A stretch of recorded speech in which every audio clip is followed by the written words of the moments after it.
it going, everybody? Welcome to a brand new episode of Do Not Worry. I'm your host, Anthony, coming to you from the heart of Lebanon, joined by the crew, Nour and Elijah. How's it going? Hello. Hey, chat. Hey, Chad. How's it going, everybody? Hope you're doing good. Let me just take a second to tell you guys what we're going to be talking about today. Ethan and Hila Klein are coming to the Middle East to do more Israeli propaganda. Jackson Hinkle came to Lebanon to mourn Sayyid Hassan Nasrallah, white man Jackson Hinkle, true supporter of the resistance. It's kind of cringy. It's kind of funny. We're going to talk about that. Joseph Chada, Lebanese influencer and subject of my first YouTube documentary. Joseph Chada can't stop getting scammed and ripped off. And Maestro has created a new monstrosity snack called the Chocotube, which we're going to look at, and we're going to. Sounds disgusting. It sounds disgusting. We're going to try to buy some for next time and taste the Chocotube and try to not die. Before we get going, folks, let me take a second. Do you think we can order it now? Look, see if you can find it on Knock Knock or something. The Chocotube. Before we get going, folks, let me take a second to thank some of our lovely patrons, folks. Brand new patrons, abductee patron Refuzz, blonde patrons Eric J, Knudsen, Kim A, Natalie.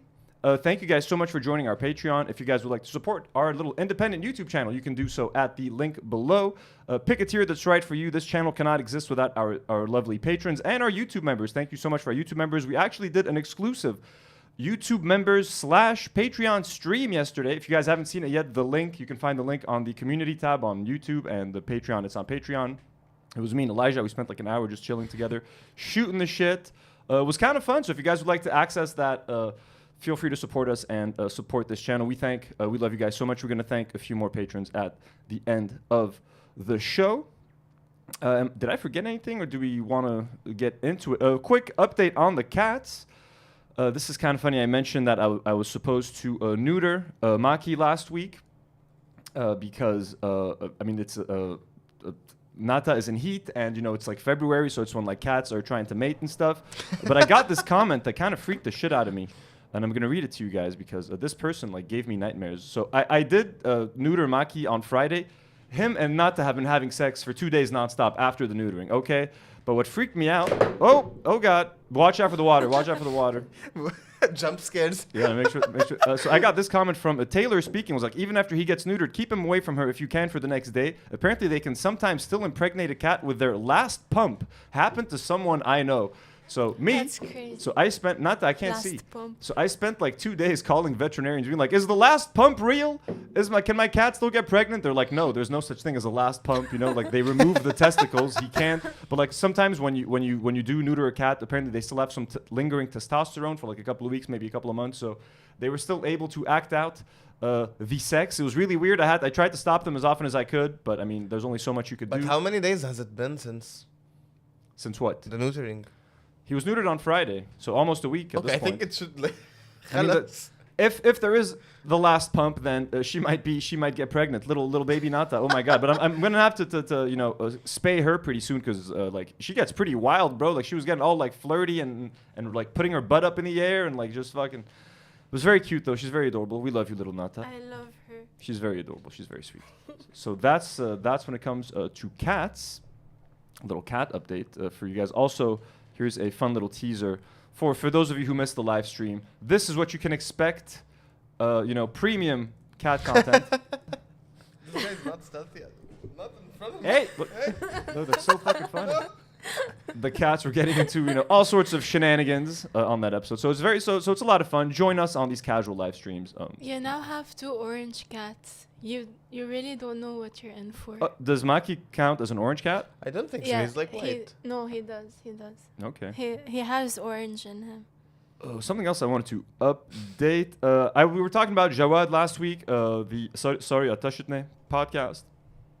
And I wanted to say something and I forgot. I forgot I had one final point to make. I remembered what my final point was, folks. It was. It's gonna be so important. So important. It was something that Nour had already said. It's just like, don't listen to the comments. That's something I never do. I constantly get comments on the show. You should do more of this, do less of that. Don't do this, stop doing that. Make the shows longer, make the shows shorter, do this and that. I just ignore most of them. You know what I mean? I listen to the comments that make sense to me, but like if you're going to listen to your audience, you end up doing nothing. And you try to please everyone, you're going to end up pleasing no one. So keep doing your thing. All they need is one clip to go viral on Instagram, and then I think like the show's going to be back to to its glory days. You just need Dwight Kfouri mindset to find the right clip and, blow it up again. But yeah, I just wanted to get that off my chest. I have to answer this guy. Someone's asking, is that Bernie Sanders? That is a Bernie Sanders, yeah, of course. Let's show little Bernie. Why can't work? How did they see it? I'll go back to you. Is it the split screen? No. It's your full cam. Yeah. It shows like barely. his We do hair that. shows. Move Bernie. Put him in the middle. Put him somewhere we can see him. We love our little Bernie. We put him away for a while when he wasn't calling what was happening in Gaza a genocide, but I've forgiven Bernie since then. I mean, he's the only thing we got. Anyways, I don't want to waste too much time. There's a comment that was asking for us to give updates about daily life in Lebanon. We'll try to do that sometime. Jawad. Over the weekend, there was a pretty, big event happening in Lebanon. The funeral for Al-Sayyid Hassan Nasrallah that took place in Beirut.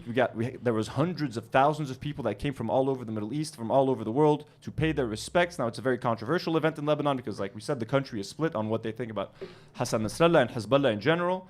But I mean, for the most part, I think it was a pretty well-deserved commemoration and goodbye to one of the country's most notable figures. Whether you love him or hate him, you can't deny his influence on Lebanon and in the region, and you can't deny what kind of a figure he was for the Shia community in Lebanon. So the fact that so many people wanted to travel and pay their respects, I completely understand it, even though, Also, the non-Shia. I have to say that my mother took it really, really hard. Really hard? Yeah, I mean, I was upset when he died. And again, this is coming from someone who was in Beirut when August 4th happened. So like, again, we've all been victims to a lot of Hezbollah's shenanigans. It's a light way of saying it. But anyways, let me just, something that was controversial though, and people were kind of worried about, was that like there was a lot of Hezbollah supporters, like when they were arriving at the airport, they were making like a scene and stuff, and people were not feeling that. So let's just react to some of that and share our opinions about that.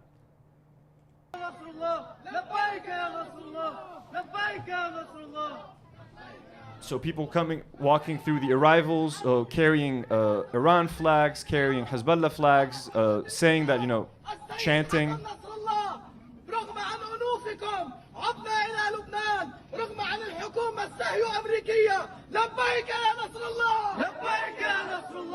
I mean, making kind of causing a ruckus at the airport. You got travelers come in, so a lot of people were kind of annoyed by that. There's another video. I mean, to me, it's not that big of a deal, but I understand why people were kind of annoyed by that. Like, if it was any other sort of group that was being very loud, I mean, I would understand why it would be annoying, but I understand that it's also a very significant figure. And I mean, it's only one weekend. It's one big weekend to say goodbye. Hey, man atta. As long as there's no violence, as long as no one's getting hurt. Sarah sent $3.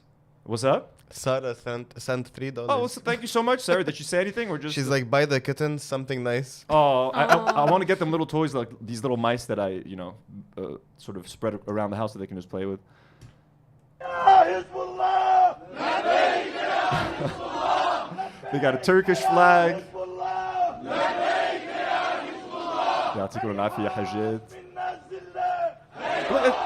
It is kind of nice to see also just like solidarity from people from all across the Middle East. But I mean, again, I understand why some people were bothered by that. We're going to read some comments, some hate comments of some people that were kind of not feeling these airport demonstrations. I mean, like, I can't, again, I understand all aspects of this. Sand sent £2. Nour, where's your jumper from?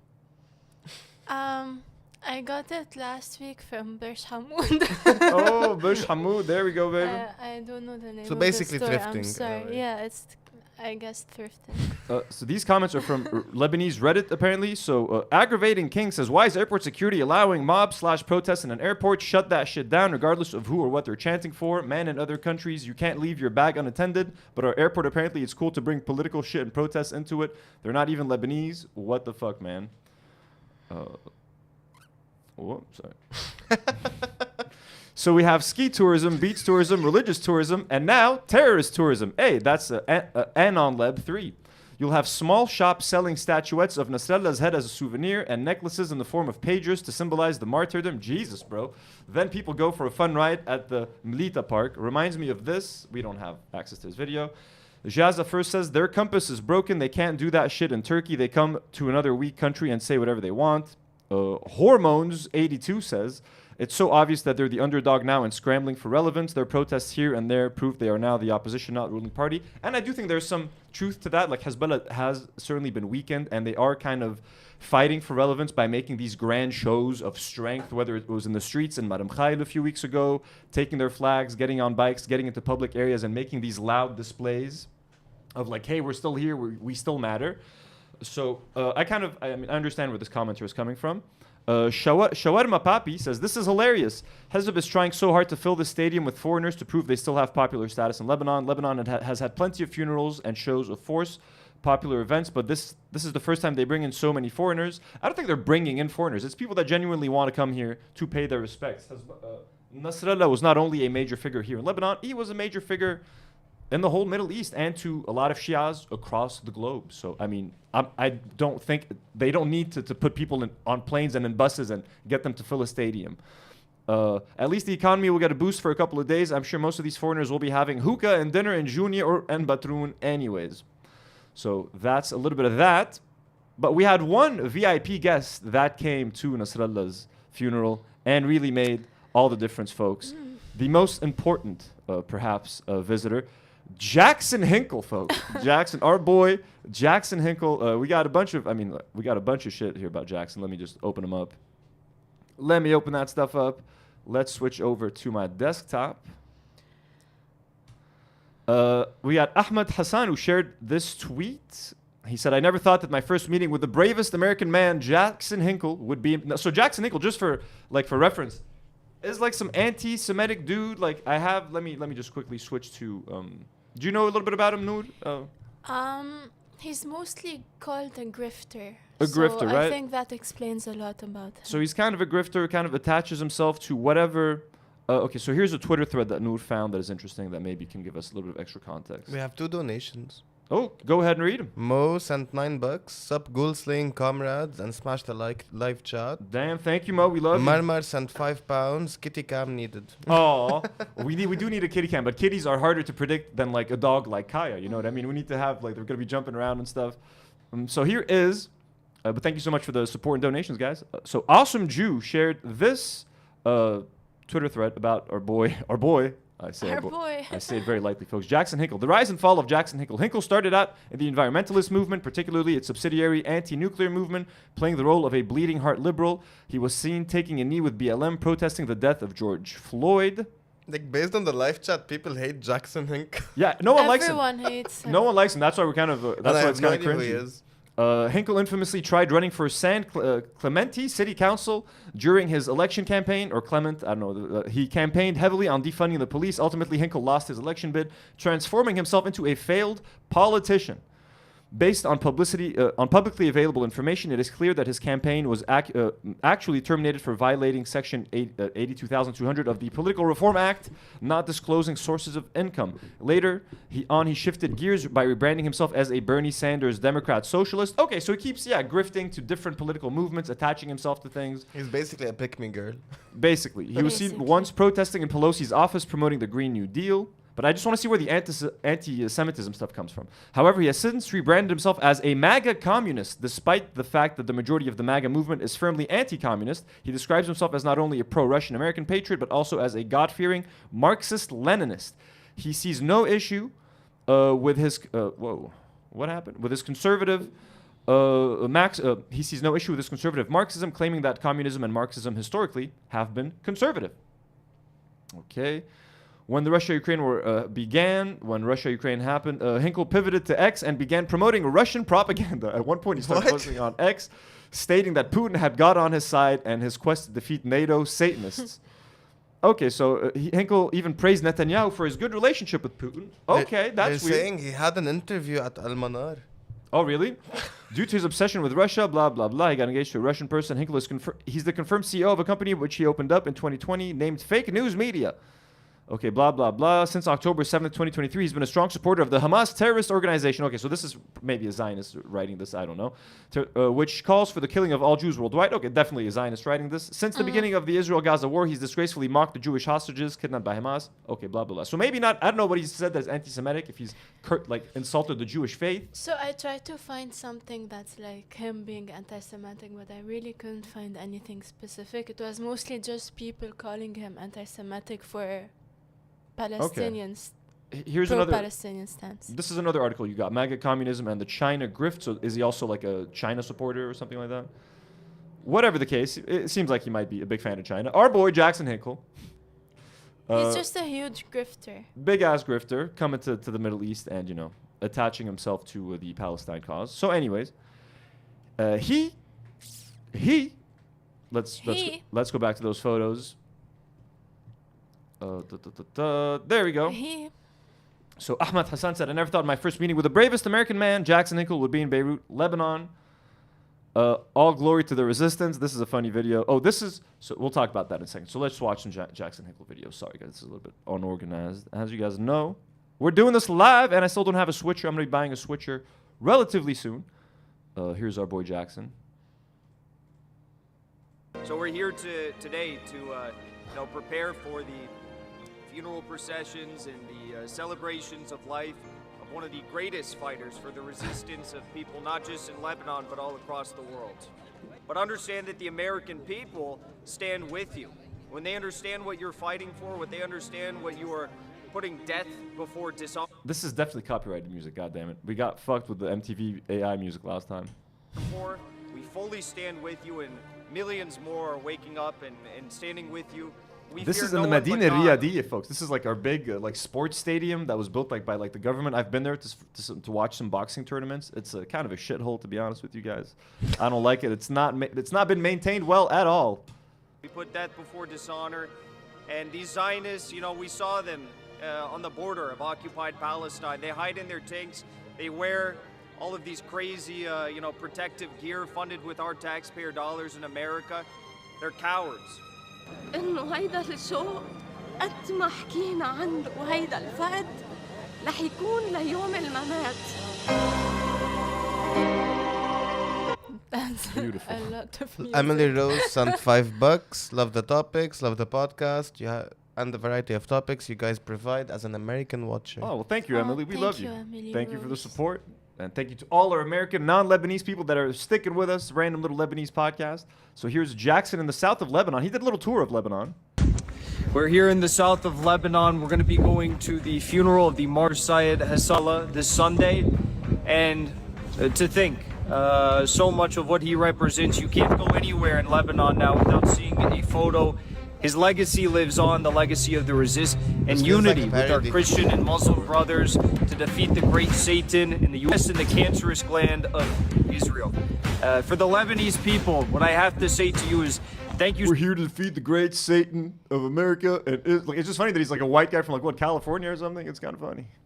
Much for your hospitality. Your country is beautiful, and I've never met people as warm and welcoming as you.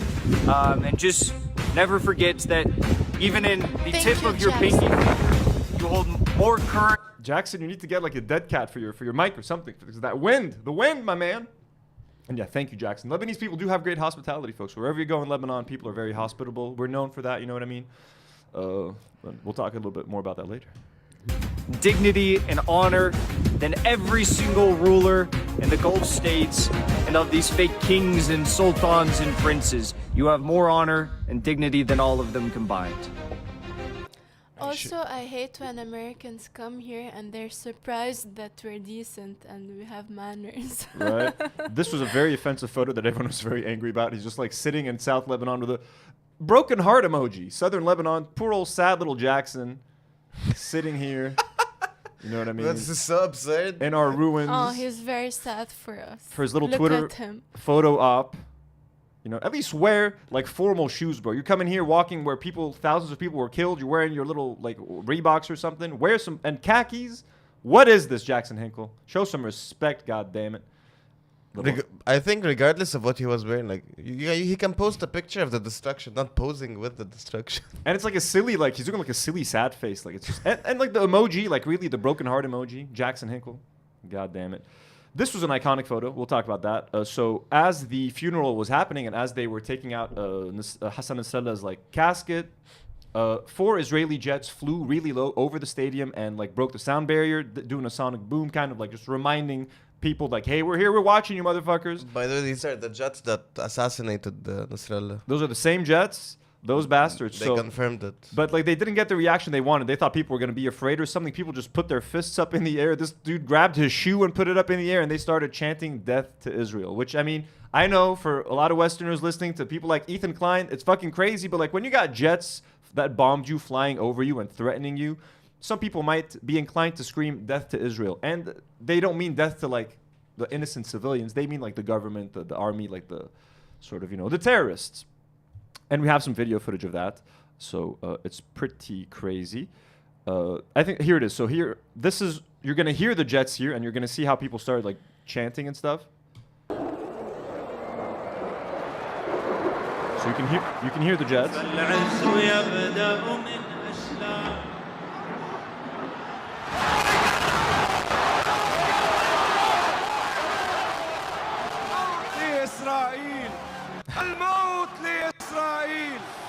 I mean, hey. Like, I don't think you can.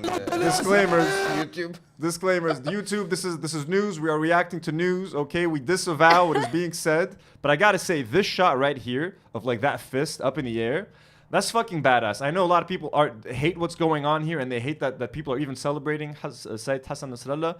I think this is fucking badass. Like again, to stand tall in the face of fucking evil of an army with the West's weapons, the most advanced weaponry. You got people with nothing standing there defiantly, putting a fucking fist up in the air, telling them to fuck off.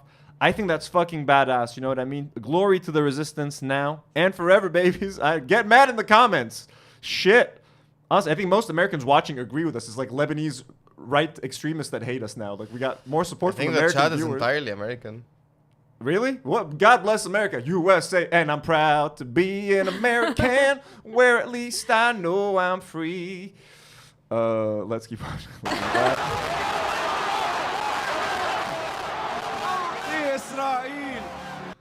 We disavow. We disavow. We disavow. We disavow. But again, it got people riled up. You know what I mean? Us as Lebanese people, like, don't be flying over our fucking airspace, motherfuckers. God damn it, making us have to explain that.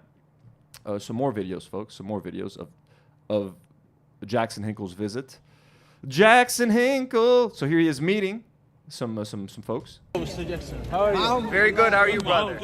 Yes. You know, the Zionists are waiting for this moment. Oh, are they? Are they? Yes, yes, yes. And you said about the song of Ansarullah, death to America. You know what it means, right? It means they oppose the U.S. government, not the American people. The American people, we stand with your shared struggle for liberation, of course. My brother. So here we're getting everyone's making disclaimers, everyone's explaining like when we say death to America, Jackson, my friend, we mean only death to your government. We love you. It's like we Why get is you. he acting like he's the ambassador? Right? But maybe Jackson Hinkle should be the American ambassador to Lebanon. At least the people are with Jackson Hinkle. Again, folks, we're just fucking around. Jackson, leave. Don't come back here. Okay, you're not welcome in our country. For some reason, you seem to be an anti-Semite, which I can't seem to figure out. Here he is walking around the South. Jackson. Hello. IDF. We took a little gift from the front line. You can't come here and take our souvenirs. You didn't fight in the war, bro. Like my taxpayer dollars. My taxes are being wasted on genocide and Well, actually, yeah, terrorism. he is right. Americans do you can come claim your weapons because you did pay for them with your tax dollars. So actually, every American is owed a bullet, like as a souvenir, not being shot. Jesus Christ. Dana Ahmed sent $5. Lana Ahmed? Dana Ahmed. Dana Ahmed. Thank you so much, Dana. Did you say anything? Or? Yes, Elijah, I love your content. Oh. كيفكم اليوم YouTube وإنستا. Thank you. Aywa, look, Elijah's fans coming representing in the chat. We need Nour fans representing. Come on. No, I'm kidding. They're all here. Everybody's a What do fan. we see here? I hope so. I see war crimes, just war crime after war crime after war crime, but now we see the resistance and the rebuilding, reconstruction efforts, clearing the rubble, and there's... doesn't seem to be a lot of rebuilding. What you said is very accurate. He's acting as if he's the ambassador. What? Safir America. Al-Ustaz Jackson Hinkle. Here's more footage of Jackson Hinkle at the funeral. Israeli warplanes just flew over the Hinkle.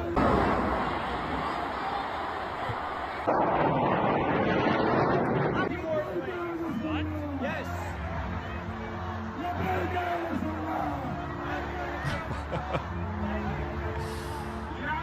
That's so fucking funny, bro. I don't know why this is making me. This is sending me, as the youth say. So It's this. okay. I love my broke fans. Oh, your fans are broke? Is that what you're Just saying? being showered. Thank you, guys. Here's some closer footage of the jets. Yo, that's very low. Like, they're flying super low at this point. Like, they're very much making a statement. You know what I mean? Some people were saying that they're showing, like, this is a sign of respect because the way that I highly doubt that. the formation that they were flying in was like a sign of it. But like, yeah. El King Jackson Hinkle. Who does he think he is? Right? He thinks he's like a Leave- communist, like hero or something, like some kind of a revolutionary. You're just tweet, bro. Leave. No one wants Yeah, watching you this here. makes you think he was at the border. Yeah, right. Makes you think he was fighting, out fighting, and like putting his life on the line. He's just fucking tweets all the time. But anyway, so that was Jackson Hinkle's visit to Lebanon. Fun times. We hope he enjoyed his stay. He should have done like shawarma blogs and shit. What did you think of our food? Yeah, Ustaz Jackson Hinkle. What can $100 get you in a day? We're going to take a quick second for our Lebanese fans who've missed Joseph. And I'm going to be doing a special live stream all about Joseph Chada very soon, folks. Joseph Chada, a notorious TikTok character. I've done a documentary about him. He's very silly. He keeps getting ripped off in his life. Once by like a guy dressed up as Santa Claus. And once by like one of his... He's a tutor. He's a science and math Only tutor. Shada can get ripped off By a Santa Claus, right? Fake Santa. He also got ripped off by apparently like one of his. He's a tutor also, so he got ripped off by one of his students that took 15 lessons. Let's watch this video. So let's just see like how irresponsible Joseph Chada is. Maybe he makes them up Before for clout. we watch them, I have to say I feel like I have to be compensated for subtitling these videos. The Chada videos. Yeah, because they're long and AI really doesn't get the structure of his sentences. So you're welcome, everyone. His head is getting so round. It's like, Jesus, Joseph, what's happening to your head? This is such a bad angle. Okay, let's watch this. He's gonna complain about how literally a student took 15 lessons from him and didn't pay him. My question is like, how does it get to 15? How does it get to 15 lessons and you're not getting paid before you realize that you're getting ripped off? That's my question. Let's start.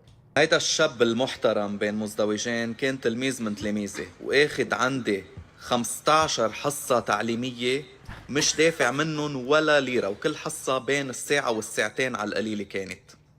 هلا بدكم تقولوا لي كيف عطيته كل هالقد وعلمته بلا ما يكون دافع شيء.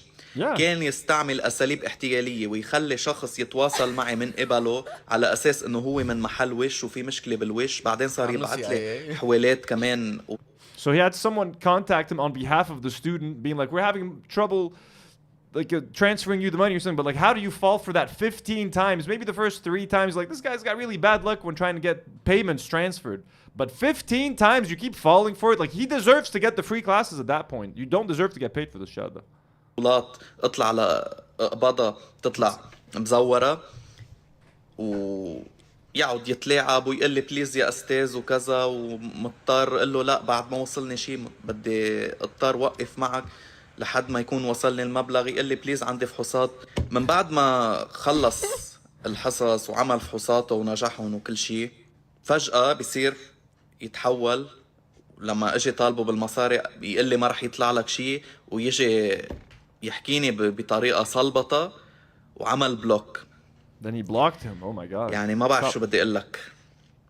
أزبل من هيك ما فيه. طيب أنا قلت وقتها إنه هو بعده تلميذ مدرسة. قلت لا أتواصل مع أهله. أهله كمان ذات الشيء ذات الجواب قالوا لي ما رح يطلع لك شيء. مرقت الأيام هلأ صار. Bro, also, okay, that kid's learning from his. I guess his parents are assholes. You know what I mean? Like his parents, like you ain't gonna get paid, motherfucker. Our son didn't even get good grades because of you, Joseph Chada. But I blame him. Like the second you didn't get paid for the first lesson, just stop. Yeah, exactly. He just has a good heart. He is. Yeah, he but is. that's He's- how he's- you get fucked. He's such a good-hearted man. He didn't want to let the student. He's like, please, but I have exams. ذات الشيء ذات الجواب قالوا لي ما رح يطلع لك شيء. مرقت الأيام هلأ صار قاطع أكتر من سنتين. 2 years صار ago? هو شاب مزبط حاله عامل تاتويات بيروح على النادي يعني في معه مصاري لهيك قصص بس ما معه مصاري يدفع حق أتعاب استاذ تعب على حاله وعطاه من وقته ومن تعبه. أنا ما درست 14 سنة مدرسة و5 سنين جامعة ماستر لحتى اجي آخر شي واحد يضيع لي وقتي ويستغل تعبي ويتصلبط علي.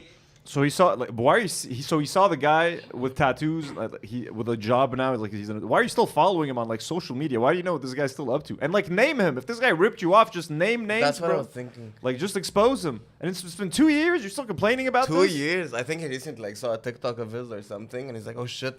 This is stuff he wishes he told him to his face, but he never did. So now like he's like acting all tough on like a TikTok. He's like, this is what happens. Like you should have just told him that. You know, call him and tell him why'd you have tattoos and why are you not paying me for those 15 classes I gave you 2 years ago. جيت انت قلت لي انه ما معك تدفع لو كنت سامحتك بالمبلغ. انا ياما معلم عالم بمبالغ صغيره او مجانا ما عندي مشكله. بالنهايه التعليم هو رساله بس تصير القصه تكبير راس وصلبط علي تجي تهددني. جاي يهددني انه بده يضربني وما طلع له شيء معي. Oh my God. قال لي بعت لي لوكيشن بجي بدفع لك اياهم كاش. هلا من كم شهر فات على اللايف تبعي ورجعنا فتحنا الموضوع. بعت له لوكيشن قلت له شرف. Bro, he's arguing with his students on TikTok live for payment. What's up? What's happening? Daryl's Barnett said, "I don't think his hair is receding. Maybe his forehead is growing." That's what looks good. Shada, we love you. I mean, beautiful. But it's a beautifully round head. It's like Casper the Friendly Ghost, like a perfect circle. It's smooth. It's really nice. Like it's actually quite impressive how round that head is. ما اجا رجع عمل بلوك مرة تانية من بعد ما كان شايلها ورجعنا جربنا نتواصل معه وكذا.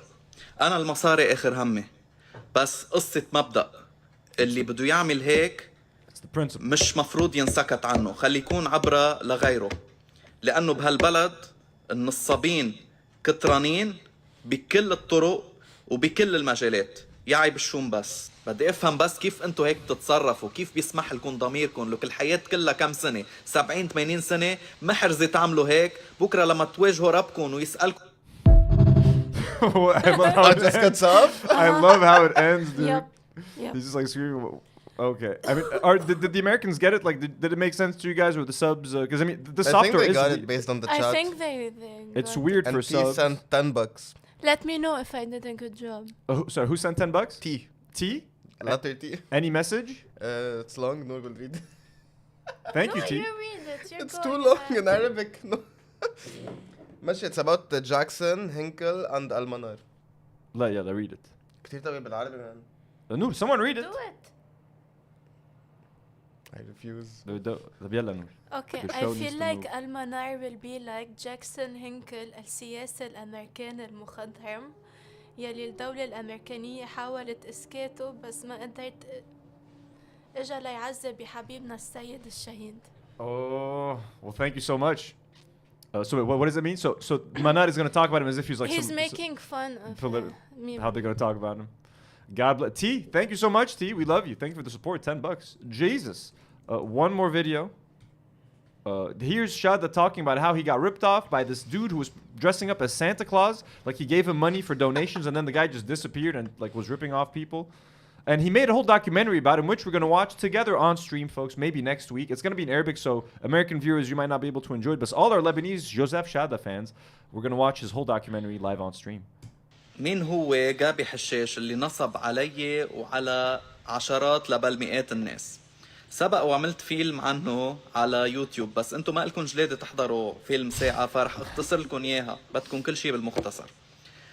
تعرفت عليه لهيدا الشخص لما كنت عامل كريسمس كامبين حملة تبرعات على عيد الميلاد وهو اتطوع ولبس تياب سانتا كلوز فمشان هيك سمينا الفيلم اللي عملناه ضاحية سانتا اللي كان هدفه ترفيهي ولكن بنفس الوقت فضح هيدا النصاب اللي عم بيعمل عمليات احتيالية على العالم ويربحهم بونات وتيكتات، مثلا يربحوا لابتوب او تابلت او مدري شو، يروحوا على المطرح لحتى يستلموا جوائزهم من المطرح الفلاني، يطلع ما في شيء، يطلع مكذب عليهم.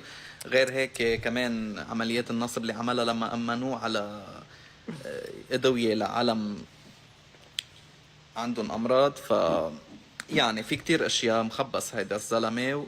وكمان وعدني إنه يربحني أجدد آيفون بوقتها كنا عم نصور دعايات لمطاعم. So he's making it seem like this guy's ripping off other people. He's ripping But off he's actually hurt himself. Also, all these innocent people. He's ripping them off. He promised these people medicine. He promised these people a tablet.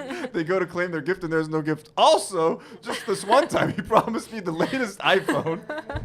And obviously I fell for it because I fall for everything. Oh, so...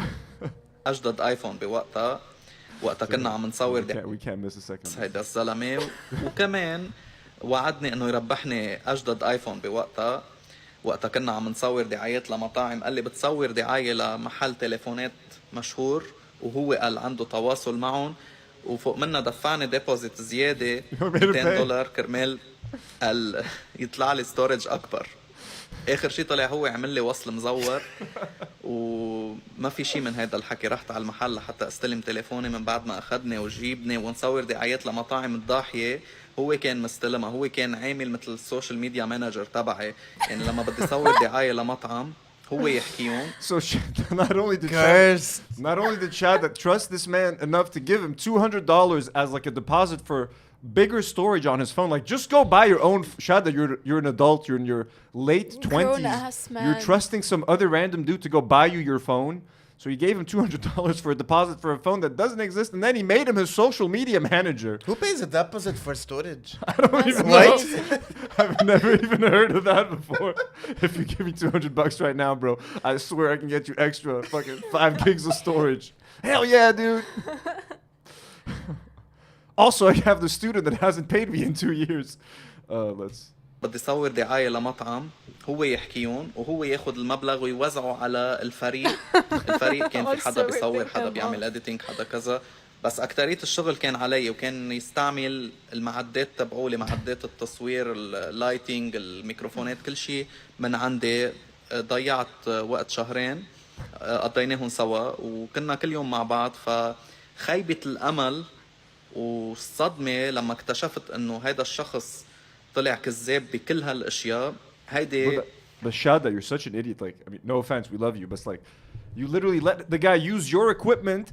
You're the talent, so why do you even need a manager? Do you need someone to manage, like, to do an ad for like a falafel restaurant, bro? You don't need a manager to do that. What are you doing? What kind of deals are you securing? Like Pepsi sponsorships where you need a manager and a talent fucking agent? You paused that very nicely. To find out this person, his face, right? Beautiful Chada. Look at it again, his beautiful round head. But let me know. Chad wants to send him a beanie. Oh, he needs an extra large XXL beanie. ما فيني اوصف لكم اياها بالحكي. ما بقى عم بقدر اوثق بحدا قد ما عم بيقطع علي هيك عالم. للاسف عم بيخلوا ثقتي بالانسانيه وبالبشريه تتزعزع. فهلا مؤخرا عرفت انه حتى هيدي السنه هو بعده مكمل وعم بيلبس ثياب بابا نويل وهو يكمل بهالالعاب اللي بيعملها. So he's still scamming people. So watch out, people. We'll watch the documentary together. Maybe next week we'll discover all about Dahya Santa. That would be so funny. The question is, why did he document it? Well, because he stole $200 from him, I guess. That's what made him upset, ultimately. He was fine with everything else. It wasn't until he lost his $200 deposit for the larger storage. So that's Joseph Chada, folks, in a nutshell. If you can watch, once YouTube starts doing like automatic subs, you guys could probably But watch. for someone that keeps saying, I can't trust anyone, every video, he keeps trusting He keeps everyone. trusting everyone. A lot of our documentary was in English, so just look up Chada, the documentary, and most of it was filmed in English, actually. Okay, how long have you been filming? It's been... Okay, wait. Like Inside 40 Melody minutes? sent £5 and she's opening up. Thank you, Inside Melody. Loving the pod, broke up with the love of my life this weekend after 3 years together. Oh, Damn. And you guys are keeping me sane this eve. Thank you. Well, shit, hold that We fucking love you. I'm sucks. so sorry for that. What's your Hope name? you're okay. Inside Melody. Inside Melody. We're very sorry, Inside Melody. I know it sucks. It's gonna sound cheesy, but time heals all wounds. It's going to take True. time, but eventually you'll find yourself again. You're going to, those mornings will get a little bit easier. But like, yeah, you're losing like your best friend. You're used to texting the person all the time and stuff. I get it. It's hard. So we're glad we can offer a little bit of respite from. Allow yourself to feel every emotion. Yes, what was it? What did that's so Gibran sweet. Khalil Gibran say? Drink the pain and let it be medicine. For the medicine, I That's can't remember it. amazing. Google it. Gibran Khalil Gibran, something about pain and medicine, and let the medicine do its job in healing you. Also, T sent $10. And Another- they are representing my fan club. Another 10. Thank you, T, so much. That's so fucking sweet. T, stop sending money, T. Stop. Okay, let's get to Maestro Chocotube real quick. The delicious, you guys know Maestro, our very own Lebanese Mr. Beast. These are subtitled as well. So here he is kind of introducing the Chocotube. Let me see which one. He's got two. Oh, no. Let's watch the video of him in the factory. So it's basically like a Nutella tube, if that makes sense. It's like chocolate cream in the little tiny tube. اهلا وسهلا فيكم بمعامل المايسترو للشوكوتيوب عم تشهدوا من هيدا المكان وبهيدي الاثناء ولاده الشوكوتيوب اللبناني جديد عملت لكم المايسترو تشوكوتيوب بديزاين مجنون تيشبهنا وباربع نكهات مختلفه ميلك شوكليت بينات باتر شوكليت هيزل نات ومثل العاده الدارك شوكليت زيرو شوجر المعمل حصل على شهاده الايزو العالميه وشغال باعلى معايير النظافه والسلامه الغذائيه لانه سلامتكم وثقتكم بمحلهم عندي وطبعا المايسترو تشوكوتيوب مصنوع بزيت غير مهدرج مش مثل الزيوت العاديه بالسوق خيار افضل لصحه القلب لانه بدون دهون متحوله اللي بتاثر على الكوليسترول The name is Chocotube. It sounds weird. Chocotube. Chocotube. Mommy, I want a Chocotube. I don't like it. I don't like the name. مهدرج يعني ما بيرتبط بالامراض والمسرطنه الشوكولا من المكنه على تمكن دغري من دون ما يتعرض للضوء وللبكتيريا الاربع طعمات رح يكونوا That's موجودين such a weird turn of phrase, like straight from the machine to your mouth. Like I don't, it goes straight from, so the chocolate diseases, I like how it says the diseases. The chocolate goes straight from machine to mouth. Straight from machine to mouth, folks. Avoiding light, that's what we love. Chocolate straight from machine to mouth. I kind of want to try these so Chocotube, bad. right? So it's There coming. used to be something like it called Chico. Chico? It was literally 100 lira. Chocotube? I want them so bad.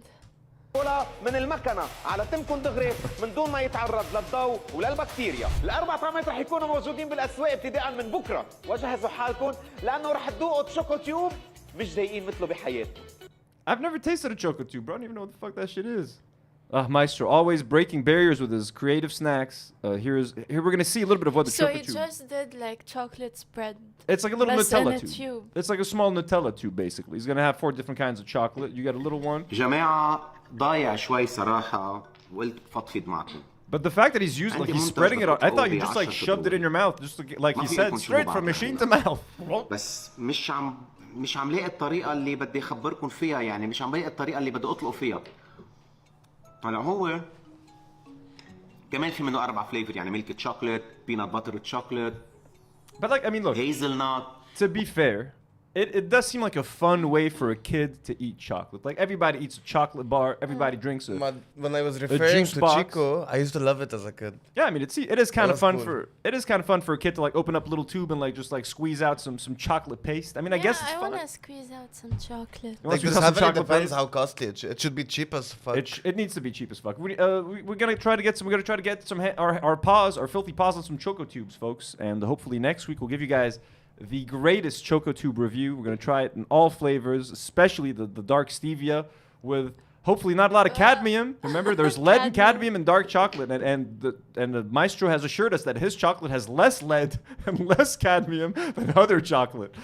I just love that he has to talk about Proudly. that. I don't have as much lead as other chocolates. These other motherfuckers. Why am I laughing so hard at this? Okay, let's go back to. Let's keep watching. في زيرو شوجر. أكيد المعمل ايزو سيرتيفايد. تنظيف ترتيب. Stop talking about ISO certifications for kids. People watching your shit are 12. They don't care about ISO certification, and if it's straight tube to mouth. Anyways, we don't need to watch any more of this. We're gonna get you guys some Chocotube next week, and we're gonna be eating that shit. Delicious Chocotube. What else we got on the list here? We got Maestro Chocotube. There was the weirdest, probably AI video we've ever seen in our lives, folks. Like the Trump cursed. Gaza. So I mean, as you guys know, Trump was talking about what he was gonna do to Gaza.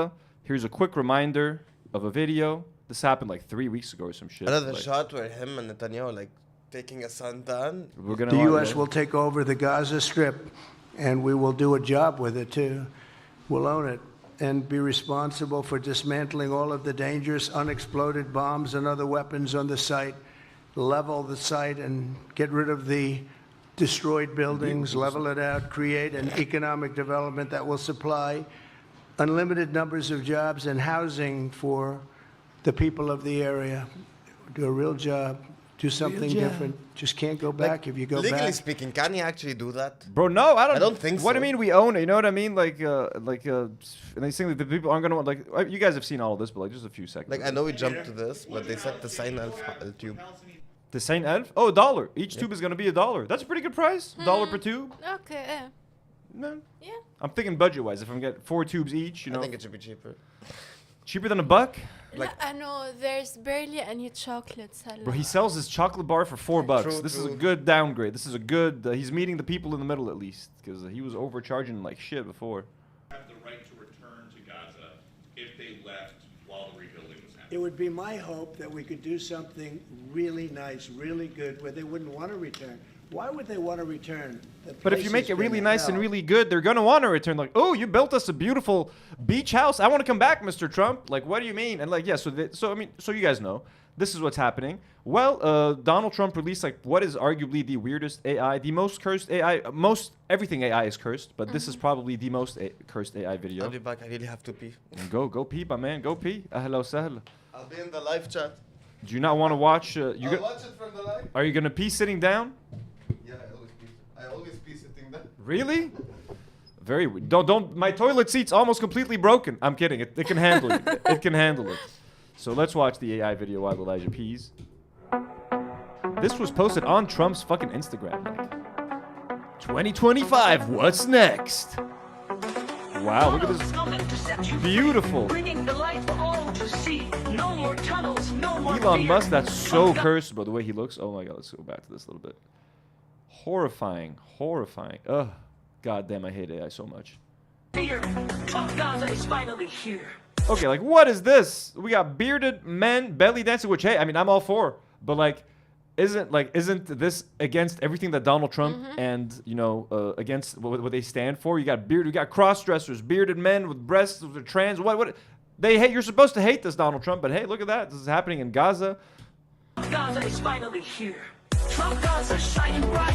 Golden future, a brand new light. Feast and dance, the deal is done. Trump Gaza, #1. Trump Gaza shining bright. Golden future, a brand new light. Feast and dance, the deal is done. Trump Gaza, #1. This is cursed as fuck. Cursed, I mean, absurd. I mean, this is the shit that we have to deal with as Arabs. Like, what the fuck? You just come claim our land. This is like the dream of a teenage boy.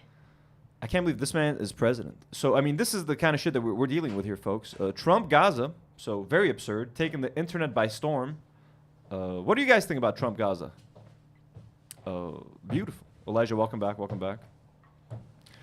Trump Gaza is fucking cursed. We watched the video. I think the purpose of this video is to just provoke. A lot of Democrats are using this like, look, you see what Trump's going to do to Gaza? And it's like, bro, again, the Democrats let him do it. Kamala Harris literally gave Kamala and Biden gave the Israelis all the weapons they needed to level Gaza, turn it into a parking lot. It's now perfectly ready for Trump to come build whatever the fuck he wants. It's not like it wasn't going to happen before. So thank you, Democrats, for allowing Trump to build this, apparently. Another really weird video. So this guy, Avishai Zarafe, he's like an Israeli general who, he's the guy that they use to, he's one of the guys they used to, send out warnings when they're going to bomb somewhere. He's the spokesperson. He's the spokesperson of the Israeli military, of the IDF. He's the guy who sends out warnings like, hey, you guys need to evacuate or whatever, or else we're going to bomb you. But during the war, we saw this guy more than our family. Seriously. So here he is. He's participating in, a TikTok trend with, using, an Arabic, trending audio clip. From Dubai Bling. From Dubai Bling. Fucking insane. He's using Dubai Bling memes, folks. عاملة معي حرب صغيرة قالت لي هش هش قلت لها مين هش هش خطط لي F16 شو فيها زرافة حلوة صرافة وطويلة يخاف منها 3-4 حيوانات. And he just called the resistance animals also, so fuck you, motherfucker. You piece of shit, murderous, genocidal fucker. He released this on the day of the funeral, by the way. On the day of the funeral. And he speaks Arabic too, so he uses Who is that to, Iraqi? like, terrorize people. Oh, he's really? That's why he speaks An Arabic. Iraqi Israeli. I mean, a lot of Israelis speak Arabic. And a lot of their language sounds as like Arabic words, basically. All right, what else we got? Well, let's move on to the main topic, folks. How long? We've been streaming for about a little less than an hour. We're going to get to the main topic, folks. Ethan and Hila are coming to Israel. So a few episodes ago, on the H3 podcast, they went on like a 40-minute discussion about the hostages, the Bibas family, and basically spewing a bunch of Israeli propaganda, because now the Israelis are using the fact that this family died and these kids to like maybe restart the war in Gaza. They are they're just again like focusing on this again. While 30,000 Palestinian kids have been butchered, the whole world needs to stop and focus on 2 dead Palestinian Israeli babies, which is obviously very sad. But like, we've seen 30,000 kids die. What do you want us to do? Like fucking stop our lives? It happens. I'm sorry. Like, we've seen way too much to be affected by stuff like this anymore. That's what they don't seem to understand. So we're going to watch this at slightly sped up because it's very long. So talking about the recent hostage exchange. And then Ethan is going to announce that he and Hila and the family are going to come visit Israel. So we need to watch this in its entirety because we need to dispel a lot of the shit that they said, a lot of the controversial things that they said about Israel as a whole in general.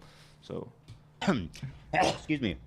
You want to start with the Bibas? Yeah, I mean, it's just like yesterday was a really difficult day for probably anybody that's Jewish, I feel like, especially anybody Israeli. It's just since October 7, this family specifically was the one that everybody was the most tortured about because they kidnapped them. They kidnapped them separately because the dad first went out to try to fight off the terrorists when they came into the house. So they took the dad first separately. Then he didn't. Let us know if the audio is fine for this because it's going to be a long segment. I just want to make sure that you guys can hear it properly if it's not too low or not too loud. Know what happened to the rest of his family, but they also took the mom and the kids, and the kids were 9 months old and 3 years old. Yeah. And she was holding them terrified. And there's a video. There's a really disturbing video of them being kidnapped, and the picture of her is like burned in everybody's head. There's a video, but she's holding onto the. Obviously, very sad. These kids look adorable, 9 months old and 3 years old. Like, just leave the kids there. You know what I mean? Like, if I were a resistance fighter trying to get hostages, I would not go for little children. So I mean, there's a lot to criticize about the resistance. The story is truly tragic. However, why don't they react the same way to the thousands of other kids? Exactly. Yep. Thousands of children have been killed, but this is what they do. Like they just want to focus on like, but what about the rapes? And they raped women. Okay, so let's say that did happen. Does that justify the genocide? Why do you want to focus on that so much? The message is always about just dehumanizing the enemy, making Hamas and making Palestinians look like these violent, psychopathic animals that don't deserve any sympathy to justify destroying Gaza, leveling Gaza, taking over Gaza. This is why they're focusing on these kids so much right now, is just to rile people up, get them angry. And it's kind of insane, but it's extremely tragic. And fuck Hamas for taking these 2 babies. Like, for example, fuck the IDF for murdering 30,000 babies. And fuck Hamas for seeing these 2 kids and being like, yeah, these would make for great fucking hostages. Like, no, leave the kids, leave the parents. Don't take any hostages, ideally. But the fact that all of this happened always goes back to the root cause, which is Israel, which is the occupation. So Israel's actions are what led to the creation of Hamas and to this tragedy happening, you know? Kids and the kids are, you can imagine, it's just fucking terrible, disturbing bullshit. And every time that they said they're going to release hostages, it's like, that's the first family that everybody wants to see. Kids? Where are they? Like, you know, like, it's a baby. It's a baby. Yeah. And every time they didn't release them. They just wouldn't release them. Only a few weeks ago, they released the dad. And then when he came out, he said that they told him that they were dead, or that somebody told him that they were alive, so they kept like just messing with him. They also were doing that to the Israeli public too. Mm-hmm. They told that they were hit by an IDF airstrike. At one point, they said that. They say that about other hostages that ended up being alive. Well, like the way they're commenting on this is very like not sympathetic. Like you mentioned, they just want to rile people up. They want to build hatred. They're not sympathizing. But what they're saying, so right now they're trying to discount the fact that like these, so the Israeli army has killed most of, if not all of the hostages that have died under Hamas's care have died by the IDF's own hand, by bombing indiscriminately, by dropping bunker busters and like murdering these people. So we have a couple of videos. Actually, we have a video of an ex hostage, describing how someone was killed by the IDF, essentially. Sorry, it's a little bit all over the place. Before Melmel sent 10 pounds. Oh, thank you. Thank you so much. He said Melmel? they had selective empathy. They can't understand being sad for someone unless they directly relate to them. They don't value human life equally. It's racist. Oh, absolutely. So there's so much to look at, actually. So here is the Israeli woman who's talking to the UN about hostages. After 54 days in captivity, it was just me, Itai Svirsky, and Yossi Sharabi. After 54 days in captivity, it was just me, Itai Svirsky, and Yossi Sharabi. Both of them was kidnapped from their houses in Kibbutz Be'eri. We were in a war zone 24/7. It's terrifying for every day, for every second. One evening, the house that we all be holding was blown up, and we found ourselves in the destructions. Itai was able to stand up, and Yossi and I was stuck under the rebels. I couldn't move. I couldn't breathe. I thought it's going to be my last second of my life. I screamed so loud so someone would hear me. And I heard Yossi screaming too. But after a few seconds, I stopped hearing from Yossi. I was pulled out of the rebels and I tried to help Yossi, but it was already too late. Yossi was a close friend of mine, and he was a pure, kind soul. He will always be in my heart. Itai and I had to find someone else to hide. So one of our captors took us to another house. So, I mean, as you can see, the IDF literally killed her friend. Now, okay, obviously you can say she wouldn't have been there unless Hamas kidnapped her in the first place. So fair point, but Hamas wouldn't have kidnapped her unless the Israelis weren't subjugating the Palestinians and murdering them and taking their land and genociding them. So etc. And it's a loop that all started with Israelis, with the West basically stealing land from the Palestinians and giving it to the global Jewish community, basically. So that's just one example. Just one moment. Any comments? Anything to? I mean, there's one that's a bit controversial.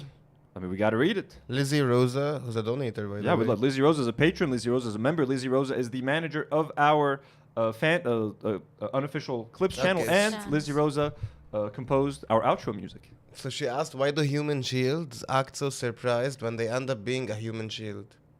Yeah. They literally lived next to Gaza in order for this stuff to happen to them. Yeah. Not that it should happen to them, but I mean, it's they don't complain when the Israeli government uses them as human shields, but they always want to call out human shields with Arabs. Jad sent $14, Chocotube fund. Man, thank you so much, Jad. Oh my God, I think he calculated just enough money for everyone to get a Chocotube. Well, thank you so much.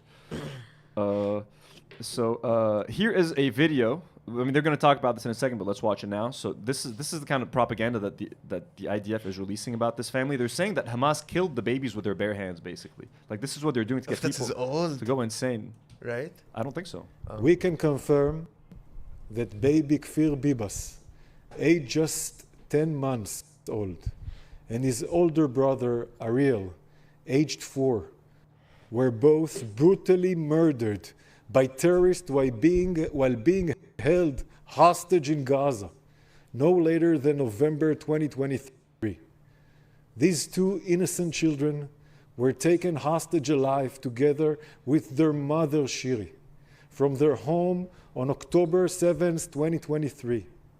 Contrary to Hamas's lies, Ariel and Kfir were not killed in an airstrike. Ariel and Kfir Bibas were murdered by terrorists in cold blood. The terrorists did not shoot the two young boys. They killed them with their bare hands. They're bare hands? They have bare hands? Like, you see, it's so cartoonishly evil. They try to paint them as so... Like, just say they ate them. Just say they cooked them. They boiled the pot. You know what I mean? And they cooked the children and ate them. Like, just might as well go full-on crazy if you want to make Arabs seem this fucking violent. And a lot of violent shit happened on October 7th. I'm not going to deny that. But, like, why would they brutally murder little children with their bare hands when hostages are the most valuable thing that Hamas... Why do you think they took the hostages? To exchange? Because Israel has thousands upon thousands of Palestinian prisoners. Every one of those Israeli... Because the world and the West seems to think that one Israeli is worth maybe 1,000 Palestinians. They're trying to exchange... use these hostages as leverage. Why would they beat them, violently beat two little innocent children with their bare hands? That's what Israelis do. Israelis love murdering children. They've killed 30,000 of them over the last year and a half. But just a little bit insane. So let's go back to... H3. Well, they're dead. That happened too. They just torture. And then this week they finally said that on Thursday they were releasing 4 dead hostages, and within them was Shiri, Kfir, and Ariel, the Vivas mom and 2 babies. And it's honestly so hard. Yesterday I cried all day. Yeah, man. Because like everybody in Israel feel like, you know, this is us. This could be me. Yeah. If I wasn't here with you right now, this could have been me. I could have died in Nova. I don't know. Crocodile tears. Where are the tears for the 30,000 dead Palestinian kids? I'm serious. And the luxury. This is gonna sound fucked up, but Israelis have the luxury to at least mourn their dead kids because they can at least identify them. They can at least, they have the luxury of like having photos of them and like celebrating this one family on the news, and everyone's doing like vigils and stuff for them. Palestinians are dying by the thousands. Like, yalla, they just dump them in fucking trucks. They dump the bodies in mass graves. There's no time to grieve.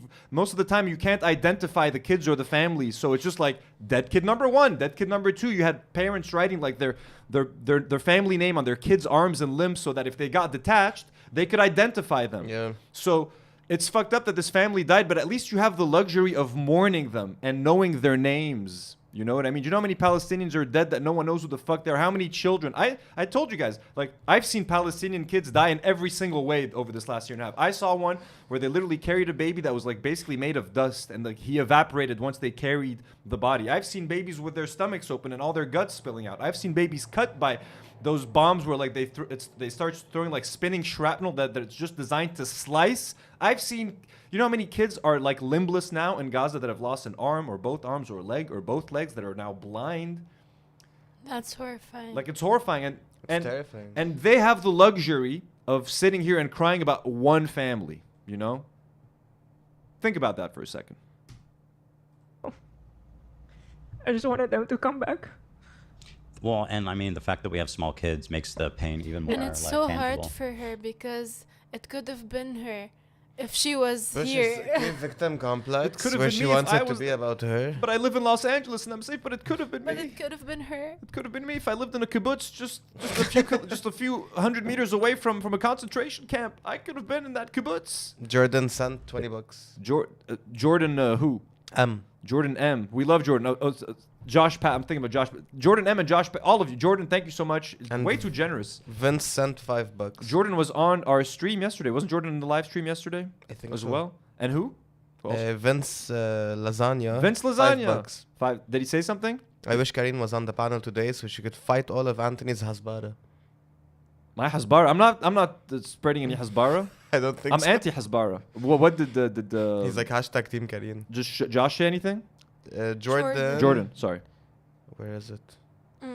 You have it? Why are there settlements on the border with Gaza and not military bases? Right.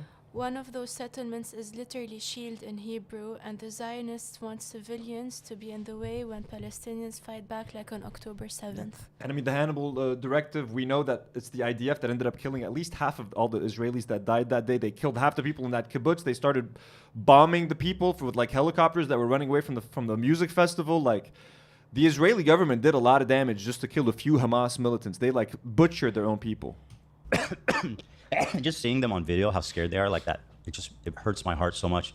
They were totally fine when they got kidnapped, and according to the coroner who went over the bodies, they said they were fucking brutally murdered. Yeah. The kids were brutally murdered. Yeah, I'm sorry, no one's believing shit. I don't want to assume shit, but most likely these guys like tragically died out of an Israeli airstrike? Most likely, That's what happened. but like, who the fuck is gonna believe in Israeli corner? Israel's whole MO is lying and propaganda. Lie. They deny everything. They bomb the hospital. They deny it. Then they admit that it's true like 3 months later. No fucking way.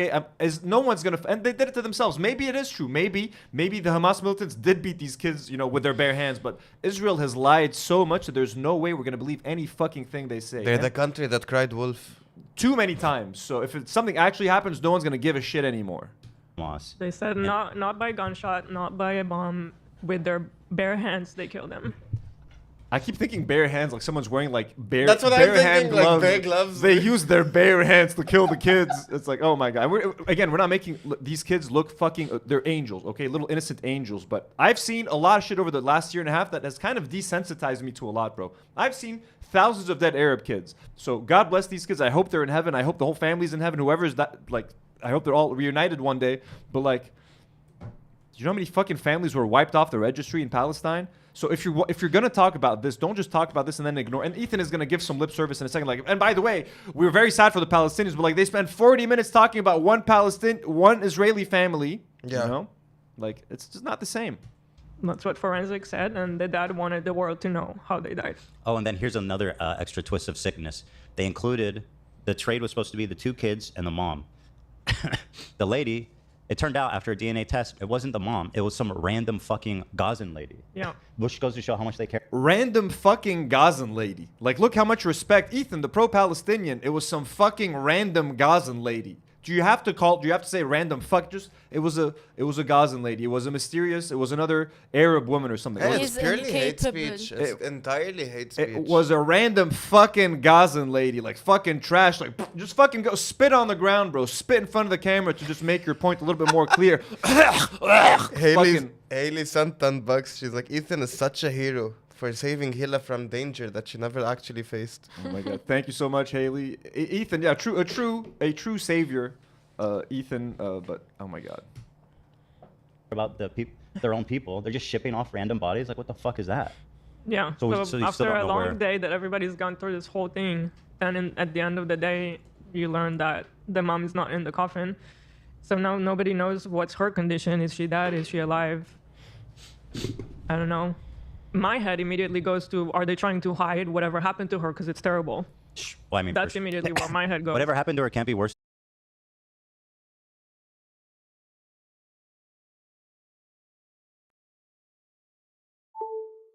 As the electricity went out, is it currently safe to visit Lebanon? I mean, it is safe, but like you can never predict what happens with the electricity. Thank you, Dizzle McFizzle. What did Dizzle McFizzle say? He said as if he Is- just asked. Oh, if okay. it's Here's some. something Oh yeah. He's the one who asked. Okay, cool. Than fucking killing these kids, or I mean, as bad. It's just it doesn't get worse than it already is, in my opinion. Yeah, I mean, it's been. Dude, I felt sick to my stomach when I read like she wasn't even in it, like on top of everything. I was like, made me sick, dude. It was just beyond disturbing seeing those clips of them just parading them around, like they were trophies. Zach trying to force tears to come out of his fucking face. I'm sorry, I cannot stand Zach anymore. Like he's so fucking obnoxious. This is also insincere. Shai Lavi sent 15 Israeli shekels.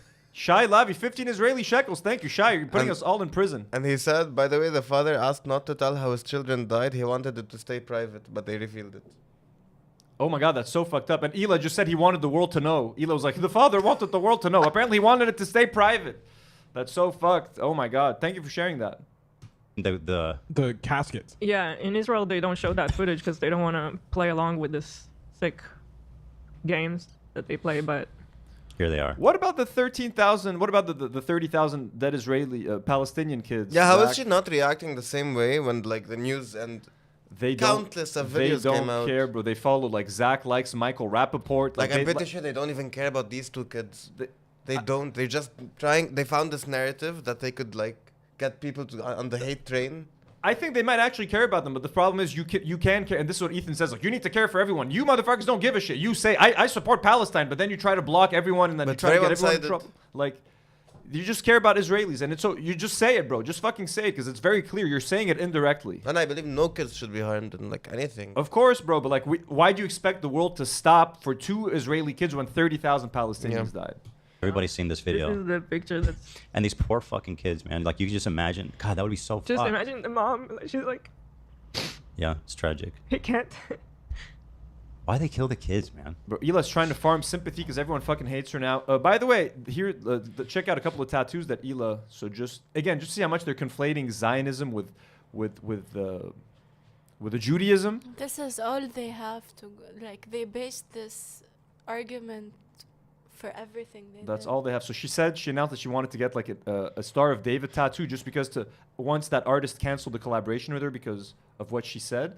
So she and Ethan's sister got matching Star of David tattoos. And it's not just a Star of David tattoo, which is fine, but like it's in blue, like the shade of the Israeli flag.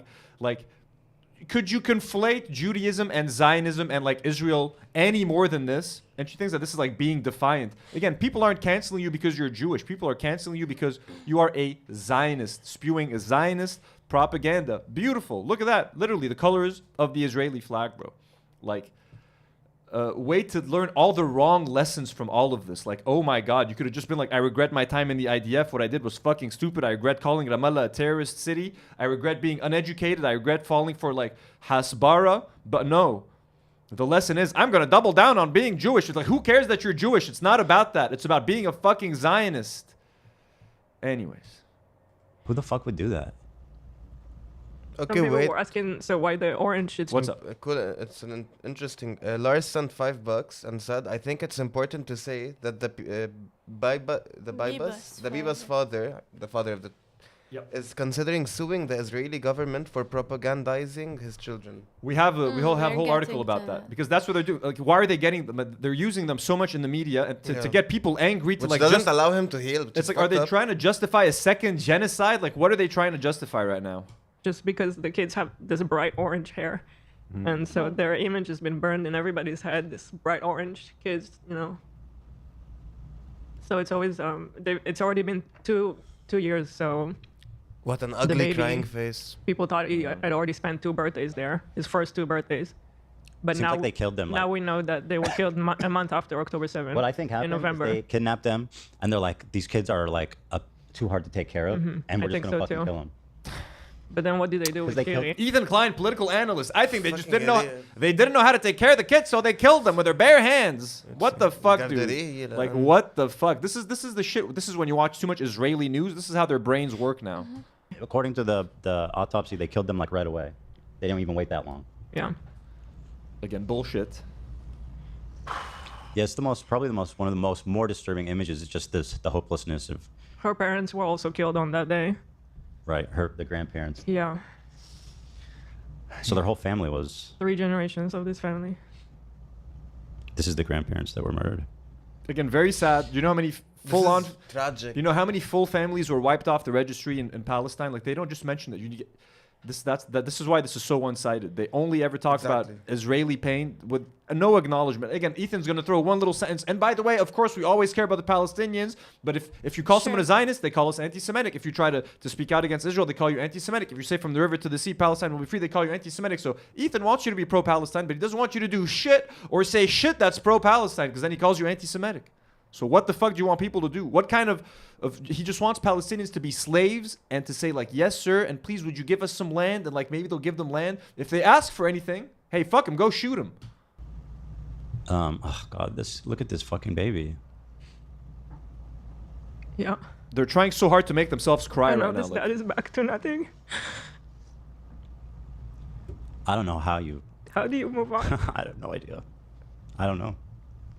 I'm smiling because of her. They're all trying. It's just so fucking like they're cringe. They're sitting there. They're torturing themselves, trying to sympathy farm and trying to get people to be sad. Look at this family. Look how they murdered this family. Shouldn't we genocide them? Shouldn't that justify what we're doing to them? This is what they're trying to say. Like literally. Like, please understand why we want to murder Palestinians, because look at this cute family and look at this cute baby. Well, what about the 30,000 dead kids, bro? I'm fucking sorry. Like, the incident is tragic, but it's so one-sided. Like when you have segment like this for the Palestinian side, I would take this seriously. But I just can't. Exactly. He's never done this for the Palestinians, so this all just comes off as fucking propaganda and not genuine.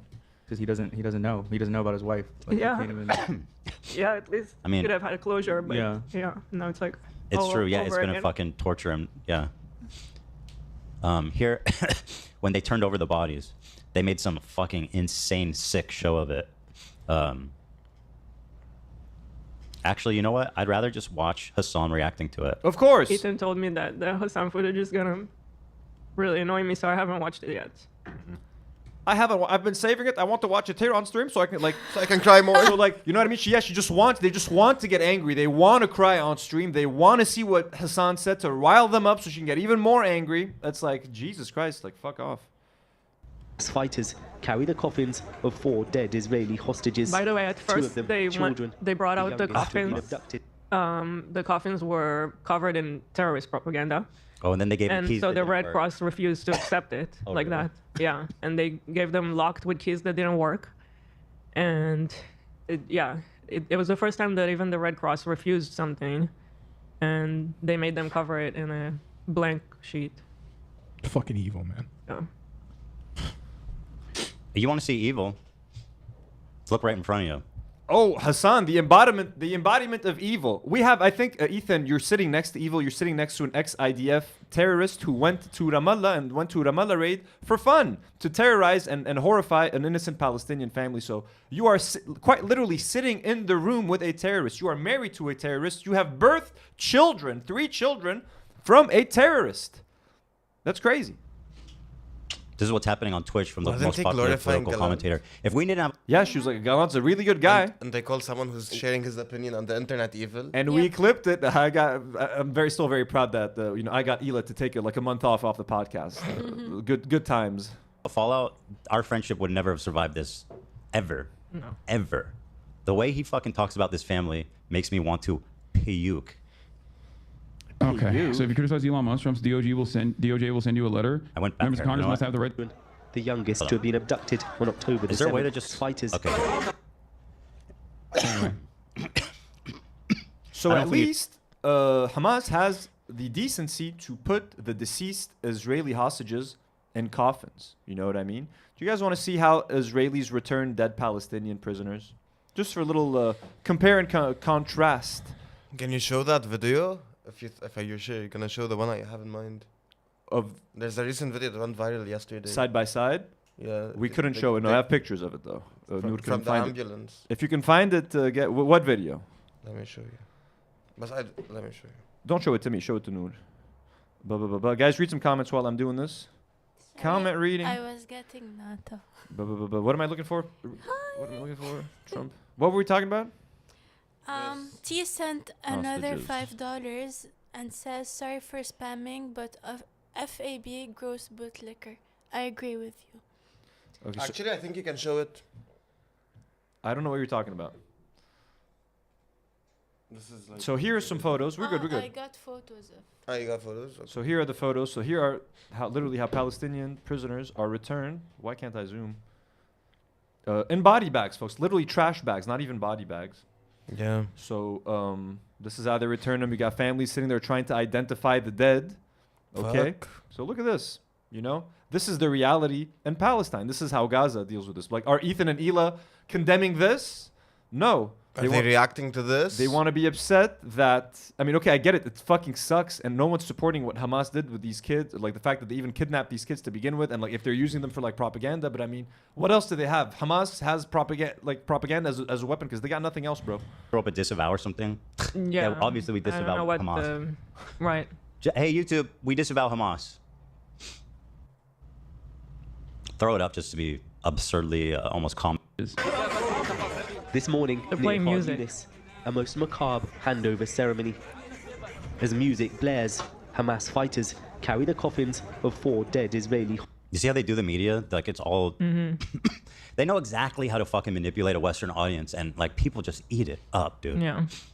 They don't even have to try anymore. Well, at Like, least, look, again, look how they at least they have the decency to put the kids in a fucking coffin, my man. treated this family, these children. And Hassan, you'll see, is just... He fucking is right there with them. Hostages, 2 of them children, the youngest. Little Natu, little Nati, little Nata. Been having so much sex for the last couple days. This guy, I feel even weird talking about it, folks. She's less than a year old. Like, so cute. She's so tiny. She's a minor. But she's adorable. She's like such a little sweetheart. We love you, little Nata. Little angel. She was the one who kept hiding under the treadmill at the gym. Like, she was always, being tortured and bullied. Now she's living her best life. Little baby. She's giving me kisses. Aww. To have been abducted on October the 7th. On stage. The war criminal Netanyahu and his Nazi army killed them with missiles from Zionist warplanes. That's what they say about every dead. Yeah, that's fucking true. This is Hamas is right. The war criminal Netanyahu and his Nazi army killed them with missiles from Zionist warplanes. And Ethan and Hila are upset about that. Hostage. It was an airstrike. I mean, that's what they say about everyone that died on October 7th. It was a fucking airstrike. Except you can't argue with the body. You can. Who's gonna believe the Israeli forensic scientist? Who's gonna believe the Israeli coroner, bro? I'm sorry. No one fucking gives a shit what they say.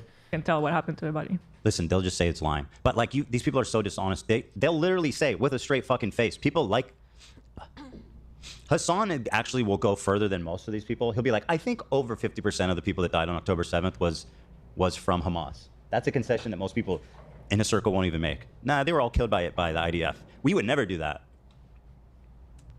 An offensive propaganda message blaming Prime. Offensive propaganda message? The war criminal Netanyahu and his Nazi army killed them with missiles from Zionist warplanes. You don't see what's offensive here?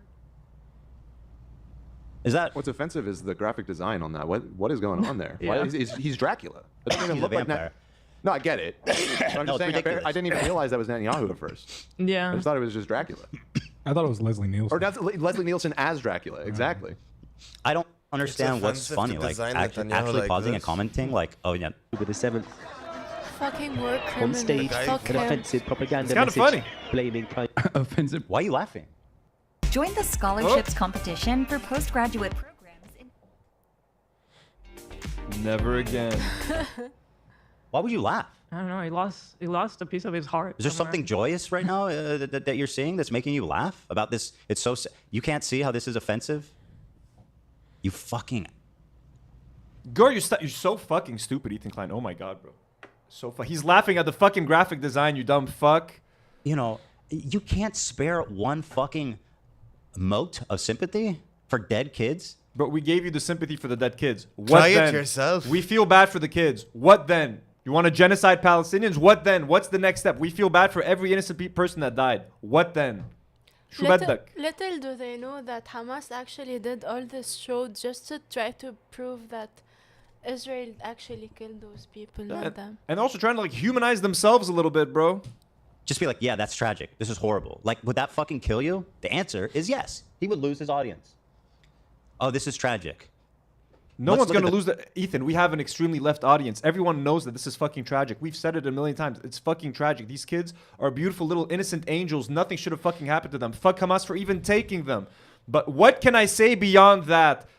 Fuck the Arabs. Kill them all. Let's get revenge for the Bibas family. Like, is this what you want? Is this what you and Hila are trying to justify, bro? Comments. Propaganda message. The war criminal Netanyahu and his Nazi army killed them with missiles from Zionist warplanes. I mean, you can't even... I know it's a cringy Twitch talk, but that's the sad Pepe. Okay, we're doing sad Pepe. I mean, yeah, and still not banned immediately and permanently. You know why? Because you're going to see the opposite as well, but I'm just pointing. Why are these people not banned immediately and permanently? You know why? Because his mods are the ones writing the same type of shit, and he lets it happen. Because they agree with that. Of course they do, dude. Of course they do. We're reacting to H3 reacting to Hassan. It's like, look at all the windows in this on the fucking thing, I was bro. thinking about that. Every corner is taken by somebody reacting to this video. Oh, I'm sorry. I'm a little bit of a boomer when it comes to Twitch, I'll admit. Accuracy feels like a collaboration. Sorry, I shouldn't be doing I don't know. I still don't take know. it with a grain of salt. Then, because within his community, I'm not sure that they really mean that they're sad. Don't worry. I'll keep pulling examples for you. even call the dude genociding you a Nazi or a war criminal, even though the fucking International Criminal Court is also calling him a war criminal. Yeah, and they're also calling Hamas fucking guilty of sexual crimes. Did you know that the warrant that they issued for the leaders of Hamas to arrest them, and the same exact time that they issued the warrants for Netanyahu, was for sexual violence and widespread rape? We need to genocide them. They killed babies and sexual violence. That's all they have to focus on. They killed these 3 babies, the 2 babies, and they're raping women. Okay, what then? How many people have the Israelis raped, Ethan? How many fucking Palestinian prisoners were raped by Israeli guards? And then the Israeli public went down in the streets to protest their right to rape prisoners. You disgusting fucks. Stop projecting, you fucking Zionist fuckers. Deny. So pick a path, motherfucker. Which path? You can't have it both ways. Bro, everyone's living on a separate planet. They're on a planet where they believe their own facts. We're somewhere else believing our own. Like, there's zero communication. Everyone thinks everyone's doing propaganda. Like, it's fucking crazy. Like, you can't have a dialogue. The truth is offensive. It's just true. Yeah, see, now the chat is catching up. The message is quite clear. He's nitpicking He's details. getting angry at, like, That's random crazy. people in Hassan's chat. Like, Ethan, stop going. Like, this is what's driving Ethan crazy. Like, random people on Twitter, random people on Reddit, random people in the comments. Why are you doing this to yourself, bro? Why do you focus so much on, like, what random strangers are saying about you online? If you stop spewing fucking Zionist prop and reacting to this stuff, it'll all end. It'll all fucking stop. Fact, it's just the truth, literally true. That's just true. No, he has a. How is this offensive? Not wrong. Laughing face. Oh, where's the sympathy? He's just reading even fucking chat. a dead baby in there, and there's like a dead baby in there, and we need this whole graphic and show him in blood and all this stuff. With like music and a festival. This is not tasteless, at the very least. Hamas Are has we the best celebrating bits. death? Israel killing their own. That mural is kick-ass. They snapped on that. I don't think these sad faces were for the... I know what it's you know what slightly it was, delayed. so. The minute that he starts talking about it, it's all base. Right. The war criminal Netanyahu and his Nazi army. Rip Bozo. He's still reading. To a fucking Folks, 8 month. Yeah, he's still reading. He's just fucking reading chat. I'm sorry if this is long, but I think this is really important because they're going to say a lot of fucking propaganda here. Old baby? To a 3-year-old kid? Was brutally murdered? These are your heroes. Hamas, okay, these are your heroes. Understand that the Israeli public at large, this is what they see. This is what Hamas is. There's no illusion. There's no fucking flowers. There's no. Everybody there knows what Hamas is. The people. You guys want to know what the Israeli public thinks of Arabs? Not just Hamas. He's talking about Hamas. They just hate Hamas. You know what I mean? But you guys want to know what they actually say about the, just Arabs in general. Okay, this is an interview. This was recommended by a lot of you guys, and I've seen this before. This was an interview by Abby Martin with about what they think about Arabs. She's walking around like Jerusalem and stuff. Here's just some stuff that Israelis have to say about Arabs.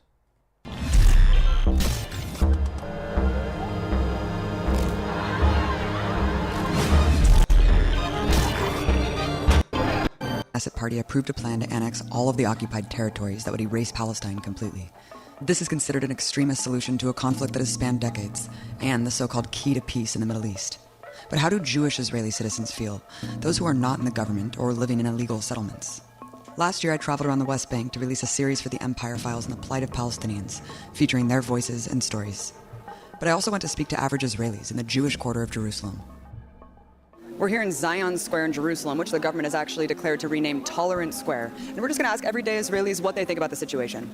You're American. Where are you from, and why did you come here? I'm from New York, and I came here with my family when I was younger to make Aliyah, because it was always my parents' dream to come to Israel, because we're religious. So, are you American? Yes. Oh, cool. When did you move here and why? I moved here 11 years ago. Most of these people are like Americans, by the way. Like that's what's fucking crazy. They just wanted like a destination in the Middle East with nice weather and shit. So they're like, let's take over a country and kill them. My family moved here because this is the country of the Jewish people and the future of the Jewish people, and we want to be here. How old are you guys? 18. We're 18 years old. Now we're here in Israel taking a leadership course, and we're going to the army for a few months to see how life's here. And then we hope to bring back some of this knowledge to our youth movements. So you're like an internship with the army? It's about 2 months. and they show you everything about the army. Israel is a great place. It's a nice place. You should come and visit. I love Israel, and I feel safe here. All that misconceptions are not true. Like, there's not people with knives every day, and there's not, people exploding. Palestinians? Yeah. No, but pretty much the life here is really good. I feel like we know who the threat is, and it's not coming from anyone random, as opposed to in the rest of the world that could be anyone. Here we know who our enemy is, and we know that they are out to get us. Who is the enemy? Who's the enemy? That's a very good question. I don't think it's specifically any nation. I think it's the people that are so interested in being politically correct that they won't actually go after the people that are trying to cover things up. I think that the Islam is it's a very bad disease, not just for Israel, for all around the world. We can see it. They think they all have to be Islam. If you're not Islam, they will kill you. A lot of Americans don't really understand what Israel's like. We hear a lot of things in the news. A lot of people are sympathizing with the Palestinian plight. Can you talk about what it's like to kind of live in this situation? First of all, it's very hard. I'm in an organization. It's called Lahava. It's against the Jews shouldn't marry Arabs. Did you say the organization did what again?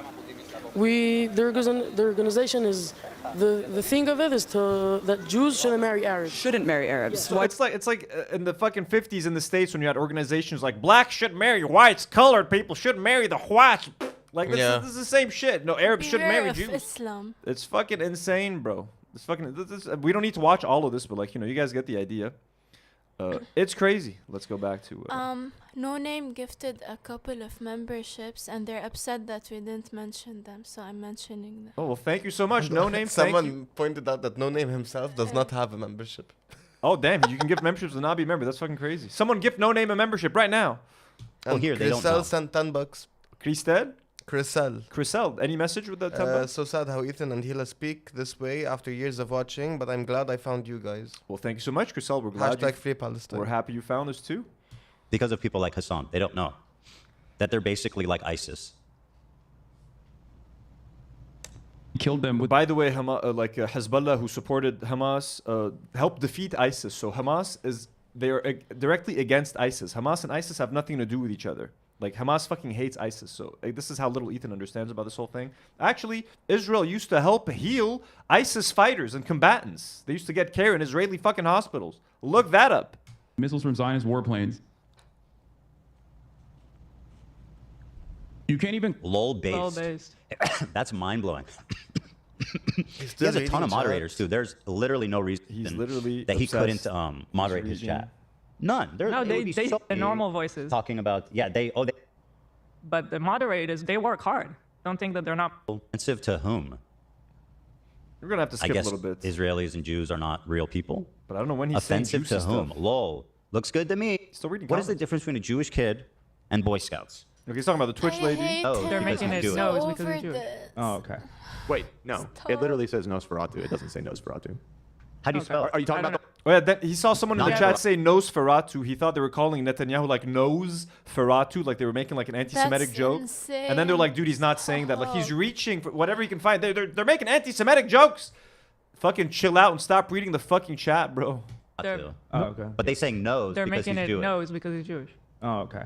Wait, no. It literally says Nosferatu. It doesn't say Nosferatu. How do you spell it? Are you talking about the one that's on screen right now? Right there. Oh, maybe back. somebody else did. Let me I'm go just saying back, that one right there says the actual vampire. Okay, hold on. Oh, by the way, guys, check out the new episode of Fear and. Change the subject. That's crazy. It's funny.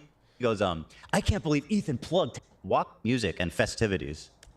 Near Khan Yunis, a most macabre Tell me if you can handover see it. ceremony. As music blares, Hamas fighters carry the coffins of 4 dead Israeli hostages, 2 of them children, the youngest to have been abducted on October the 7th.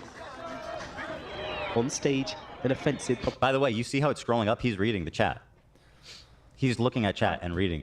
He's so obsessed with it. So here's the article about the Bibas family. This is from the Gray Zone. Someone mentioned that in the chat. So Bibas family threatens to sue Israeli government as official propaganda on hostage killings unravel. So the Bibas family demands the Israeli government cease exploiting the deaths of their family members for propaganda purposes, as layers of evidence support claims an Israeli airstrike killed them. The relatives of an Israeli family killed while in Hamas captivity in Gaza have demanded the government stop making statements attributing blame for the killings of their loved ones, threatening to take all legal measures at their disposal if the Netanyahu administration refuses to comply. The request came 3 days after a declaration by Israeli army spokesperson Daniel Hagari that Palestinian terrorists had deliberately killed 2 young members with their bare hands. Lawyers representing surviving members of the Bibas family have accused government ministries of seeking to exploit their plight for propaganda purposes, complaining the family continues to receive surprisingly repeated inquiries from the Ministry of Foreign Affairs and the National Information System with the aim of satisfying the public's voyeuristic instinct. Although it is surprising that it is necessary to request and emphasize this, the lawyers continued, we ask once again and in every language of request that all parties be instructed not to contact the family nor to speak with any professional party entrusted with conducting the examinations regarding the circumstances of murder. They wrote him a family and other officials. So just again an example, again, Ethan and Hila are participating in that propaganda happily, and they're consuming it, and they're getting angry and riled up, and let's go kill more Arabs because of the Bibas family. So again, just keep all of that in mind. Oh, sorry, where's the H3 episode? There we go. Yeah. He's not doing raising of. Can you imagine people writing racist shit in our chat? Do you know how long that would stay up? None. They would be banned and it would be removed. Okay, let's skip to here. Yeah, there would be burn mark. Like, what do you mean airstrike? Whatever. Fuck it. Give me a break. Fucking kids die. Then they were killed by the IDF airstrikes. Yeah, except none of it is true though too. I mean. Well, I mean, they're serial liars. Yeah, there would be burn mark. Like, what do you mean airstrike? Bro, whatever. Did you see the bodies, bro? Did you see the bodies, Ethan? How do you know what's on them, man? How the fuck? What are you talking about? The Israeli autopsy. The Israeli autopsy said there's no burn marks. They choked them with their bare hands. Well, Israel can't prove that Hamas's claim is untrue. That's right. Let's give the benefit of the doubt to the fucking dudes who kill kids and parade their bodies around. The vampire image is great. Great use of AI. I don't know what that means. Vampire image is great. They're saying the image is AI? Yeah. It might be. I think it was. This is amazing. November. Look at the. People are getting mad at the way it presented. Still reading the fucking chat. This is amazing. Laughing at murdered. They're. Do you want to become a software engineer? No, I know don't. where to start- No. AI can do all software engineering now, my man. We want YouTube Premium. No. Mbala. People said time that it actually that- helps. It's not going to help me right now. Okay, I'll look into YouTube Premium, folks. We'll do it. If Hamas were to kill a hostage, you would know about it because they would do it in broad daylight. Do you actually fucking think Hamas would execute children in broad daylight? I mean, These they people- executed a lot of the hostages, and none of them was in broad daylight. So Well, there was 4 they straight up assassinated as they're in the tunnels when. the 6, it was or there 6. was 6. Yeah, yeah, that was another really devastating moment for everybody. Dude, these people. But it was not in broad daylight. Dude, this is like So- this is like the Israel podcast now. Like H3 has become the Israel That's what- Zionism podcast. Let's spread some fucking Zionist. Hey, guess what? We're going to Israel for some vlogs. Like, what is this fucking show, bro? I can't believe I contributed money. By the way, almost all the money that I spent on Teddy Fresh, I have made up thanks to you guys and the monetization on the channel and all of that thing. So thank you, Ethan and Hila. Everything I've spent on your fucking clothes, I have been able to make up because of your crash out. So I'm never going to make that mistake again. I'm never going to, please guys, boycott Teddy Fresh. Do not buy Teddy Fresh. Add Teddy Fresh to the BDS list. I still have some items that I either need to alter or sell. So that's what's going to happen with that. Let's make a bonfire out of them. No, I'm not going to burn. I need to sell it or alter, okay? This shit was expensive. I was in a fucking hellish pit under Gaza. Are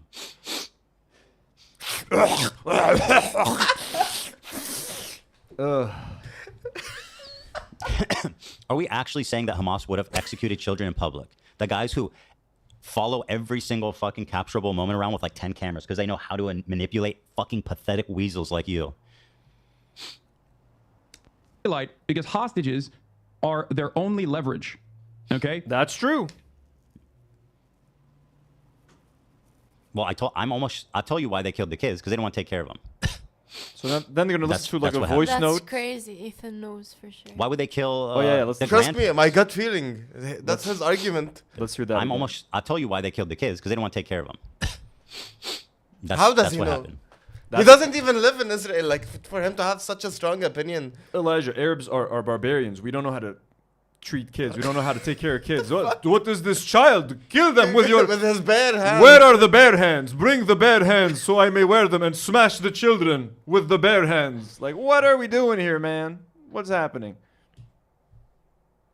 What? Why would they kill the grandparents? If they're so fucking stoked on these bargaining chips, why murder the grandparents? Why do that? Why murder anyone? Of course, they said it was from the Israel bombing. Why would they not? Why would they kill those hostages on their own? I just told you the most obvious answer. They just want to take care of them, bro. Okay, let's and then blame Israel. Yeah, why would they blame Israel, dude? That makes. Let's jump to. Hamas said something. They lie. It blows my fucking mind. Yeah, we get it. It's so absurd watching them react with such a strong opinion and us reacting with another like polar opposites. Everyone's polar, exactly. Everyone thinks the other is Like- lying. Everyone thinks that the other person is doing propaganda. They have so much trust in the Israeli government. They automatically, like, they have a well-made opinion that everything Hamas says is completely what's bullshit. scary is that similar to That's like Hezbollah. how we view the Israeli government, but we live here. But what's scary is that they have all the power. You know what I mean? Like Israel has all Yeah. the money. They have all the access. They control the mainstream media. Like Ethan is upset that some people on Reddit and Twitter and in Hassan's Twitch chat are like pro-Palestine and against Israel. The whole mainstream media is working for Israel. Like everyone supports Israel. Everyone's justifying the genocide. Like it's been 200,000 people died. Like what more do you want? Like it's fucking. And also, it's if you insane. probably like nitpick his chat, it would be like the same as Hassan, but pro-Israel. Yeah, I don't know if I want to watch too much more of this because like, at this point it's the same. Let's see what more they're talking about here. Nelson Mandela was a great fucking man who understood that wanton violence against civilian population would make reunification. You're not streaming. Oh yeah, sorry. He's talking about how Nelson Mandela basically is like a two-state solution guy. Over the entire course of their resistance, it was like a dozen people, maybe civilians that died, and they were all. Fuck this. This is getting boring. We're gonna skip to the part where they're going to Israel. Let's see. So this is fun right here. Look Yeah, at this. Iran is a whole nother fucking. Oh, the Reddit analysis. situation. We don't want to talk about that. You guys got to. In 1 second, I'll do it. So here we go. Oh, we got what ad are we getting this time? What is Like, we this? don't need YouTube Premium.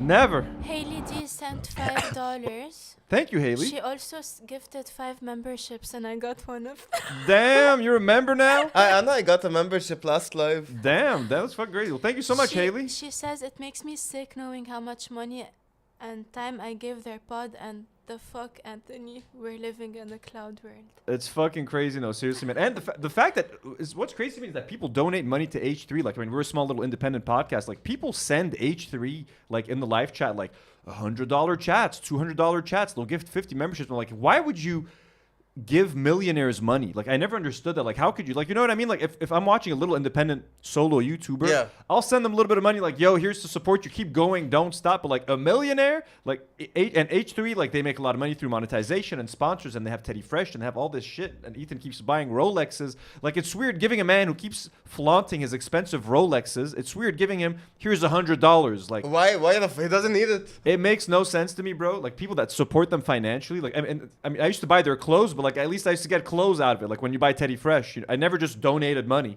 Like to me, I used to buy the products. But like, yeah. So Ethan talks about going to Israel, folks. This is fucking crazy.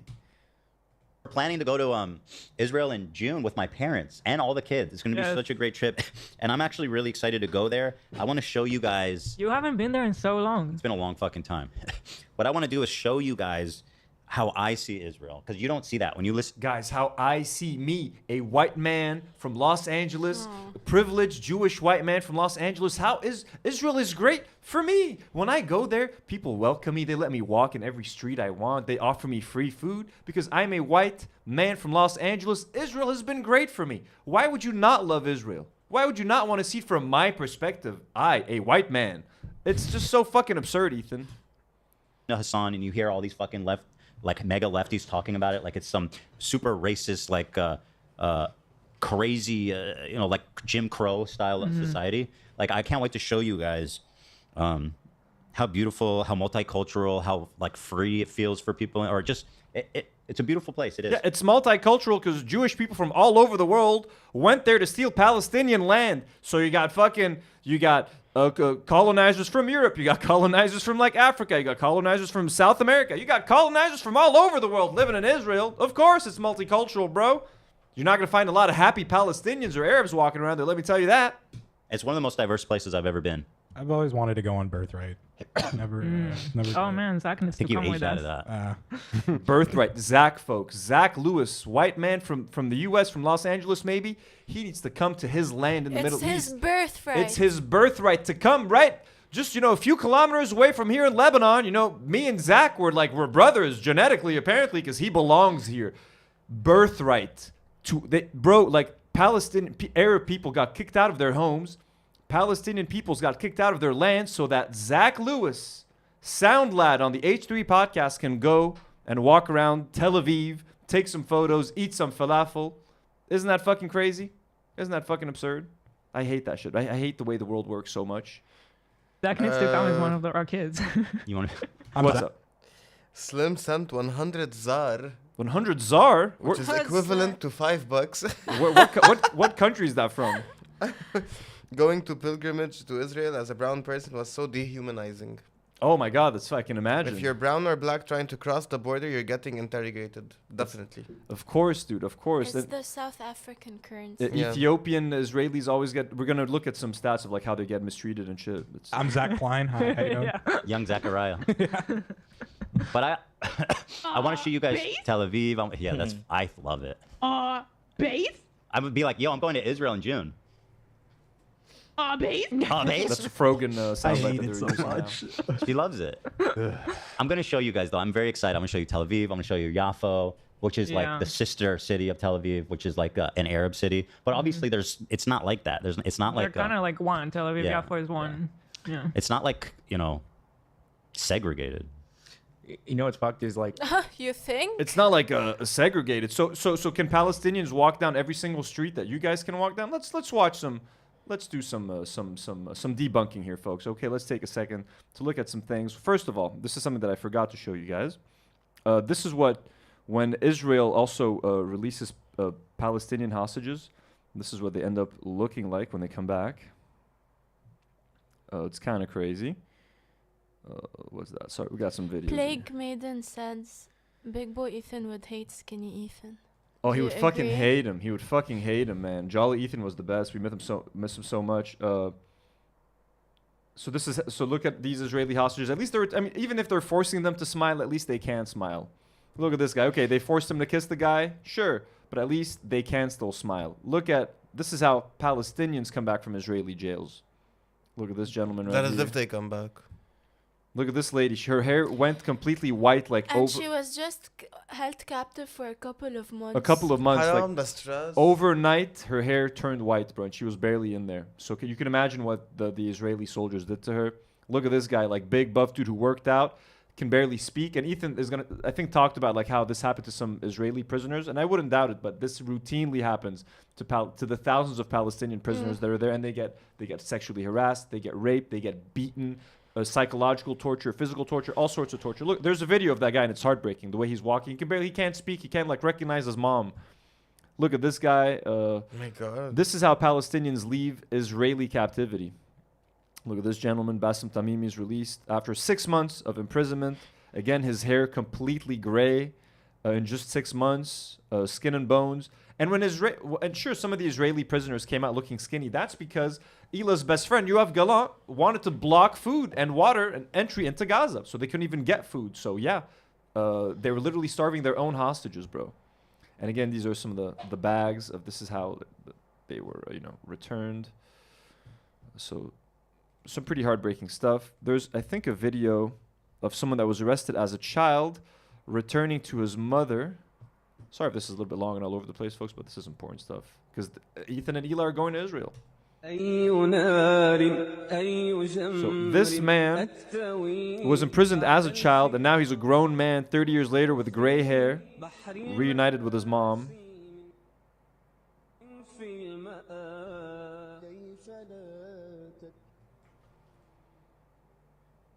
Oh, what the fuck? He probably can't even speak, man. Yeah.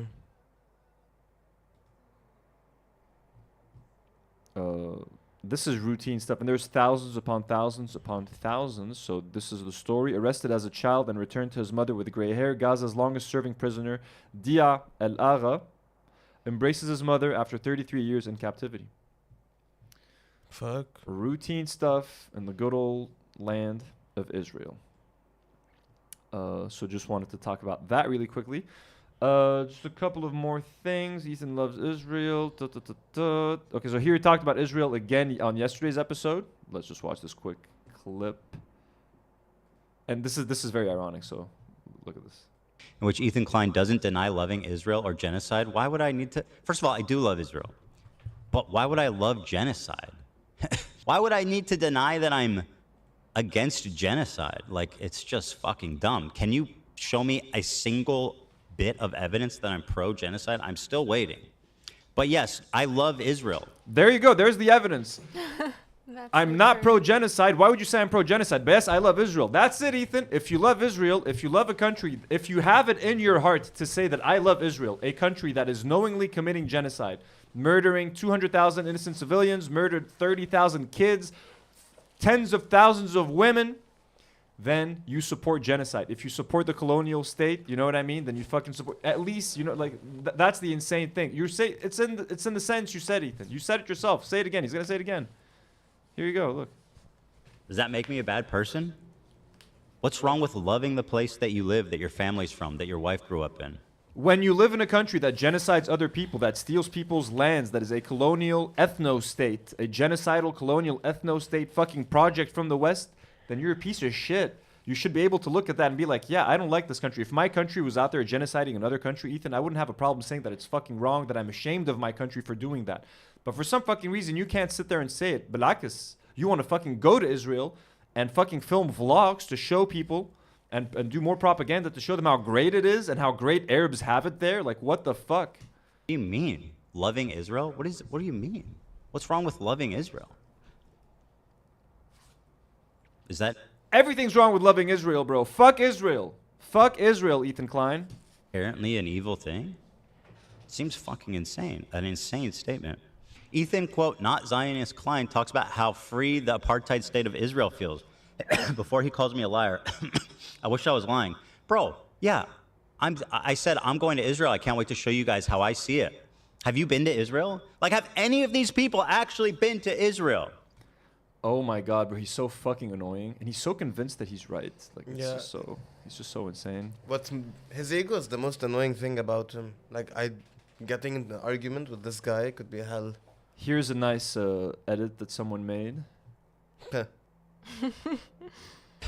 What I want to do is show you guys how I see Israel, because you don't see that. When you listen to Hassan and you hear all these fucking mega lefties talking about it, like it's some super racist, like crazy, like Jim Crow style of society.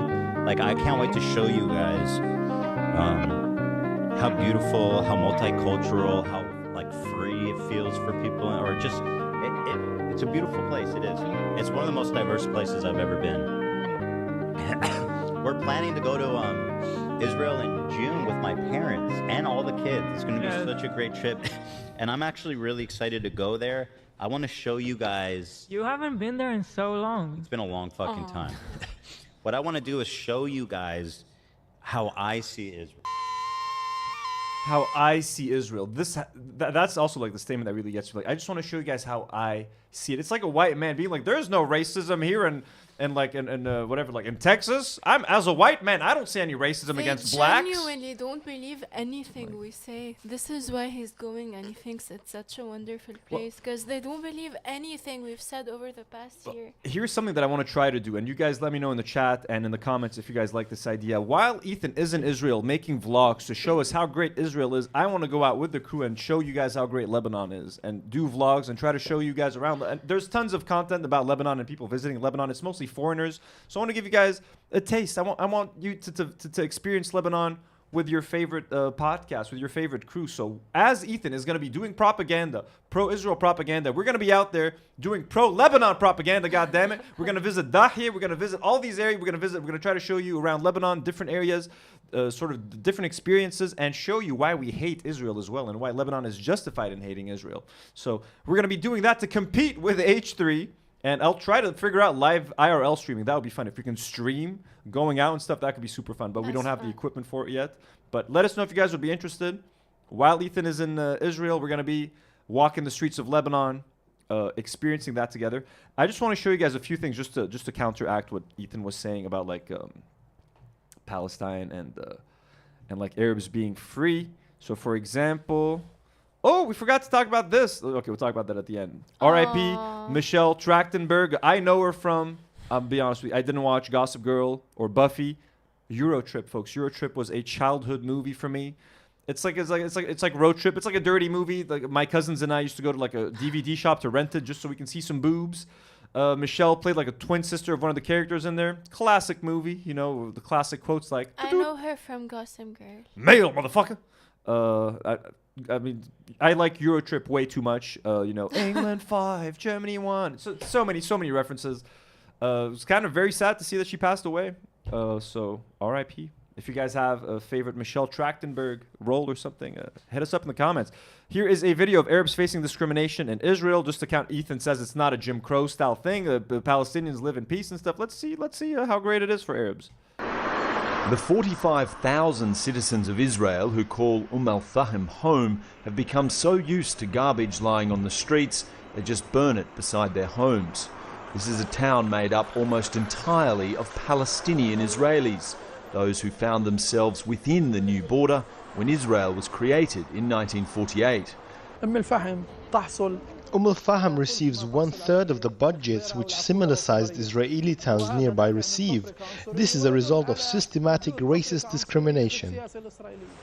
At one of only 3 public parks in a city of 45,000 people, we meet Jabor, who explains how he was rejected 3 times for a job with Israel's national airline, El Al. It's a very simple job what I asked for, just to be flight attendant, like a waiter. And even this job, they don't give it for an Israeli Arabs, I mean. I think out of racism and discrimination.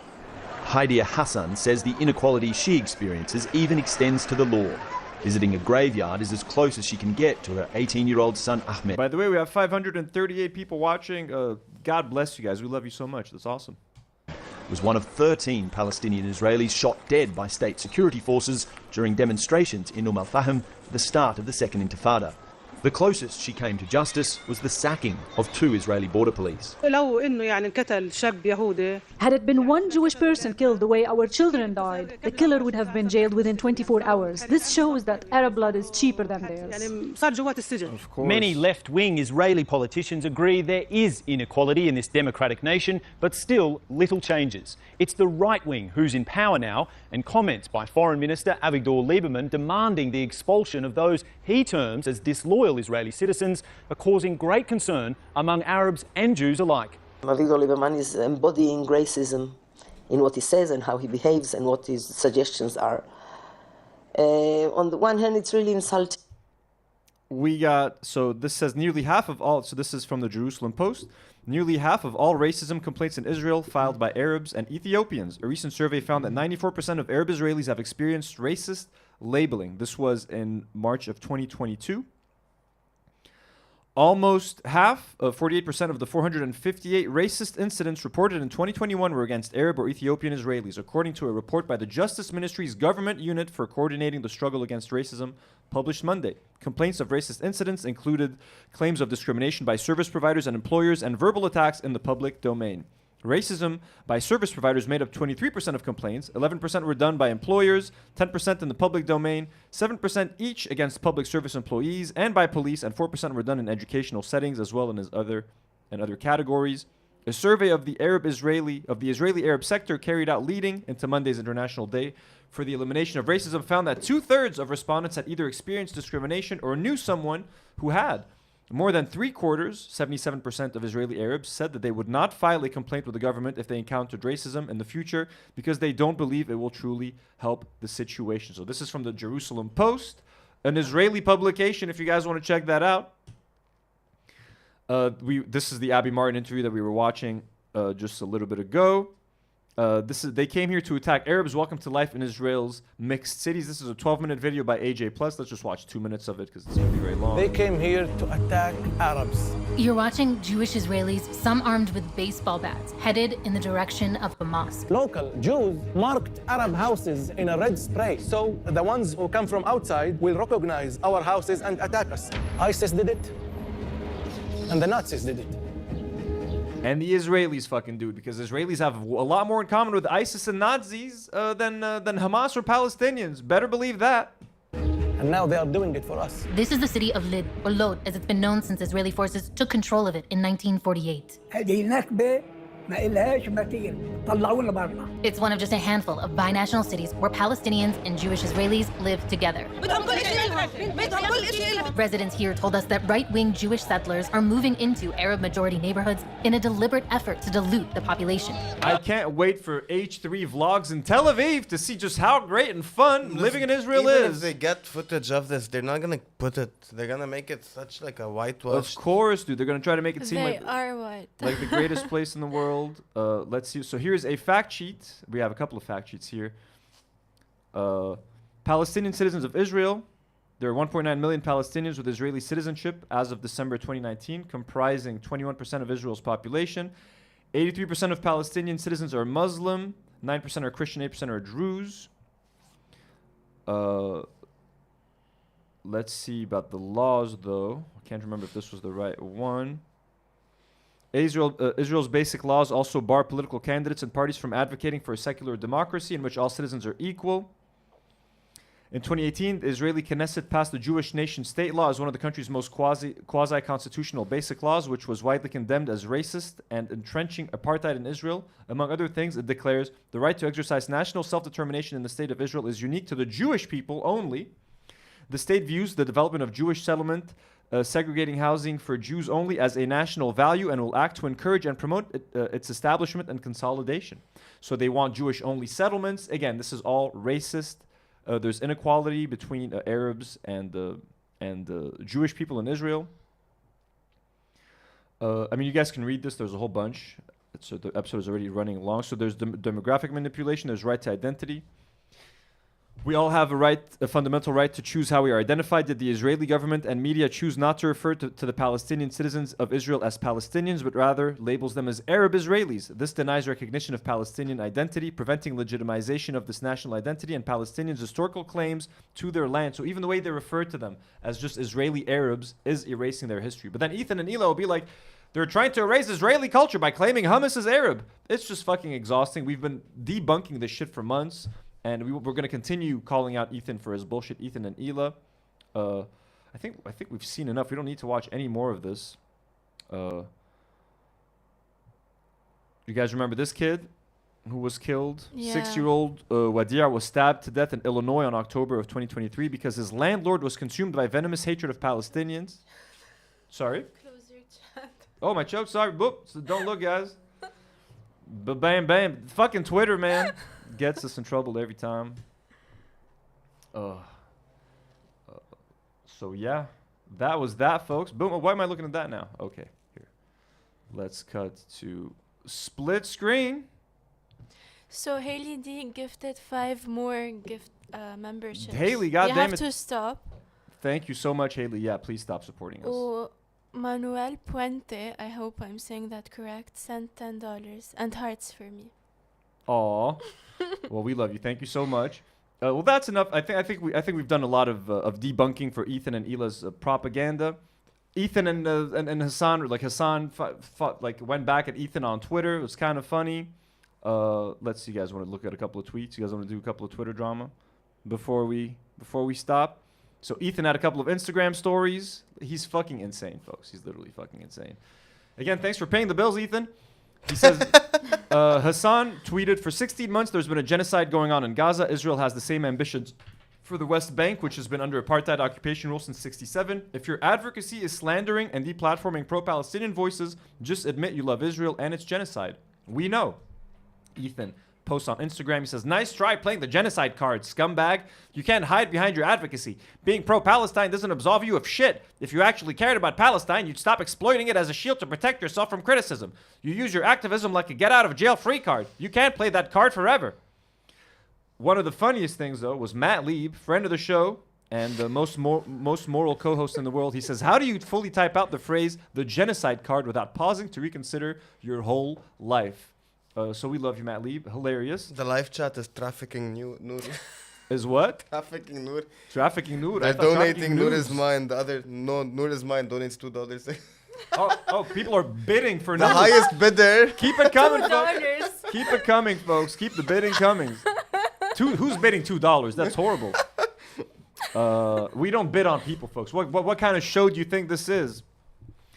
Blah blah blah. And Ethan, we don't need to read any more tweets. We're done, folks. We've talked a lot. Ethan and Hila, you know the good shit. They're coming to our town, folks. They're gonna be our neighbors. Ethan Klein, welcome. Habib Elbe, ahla وسهلا فيكم. تعالوا على Middle East. أنت وإيلا. We're gonna have a good time.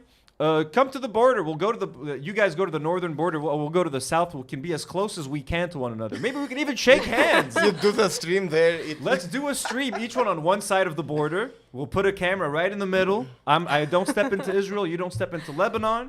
You know what I mean? Hey, we do a show. We do a debate. Let's do a live debate between Israel and Lebanon. Let's fucking do it, bro.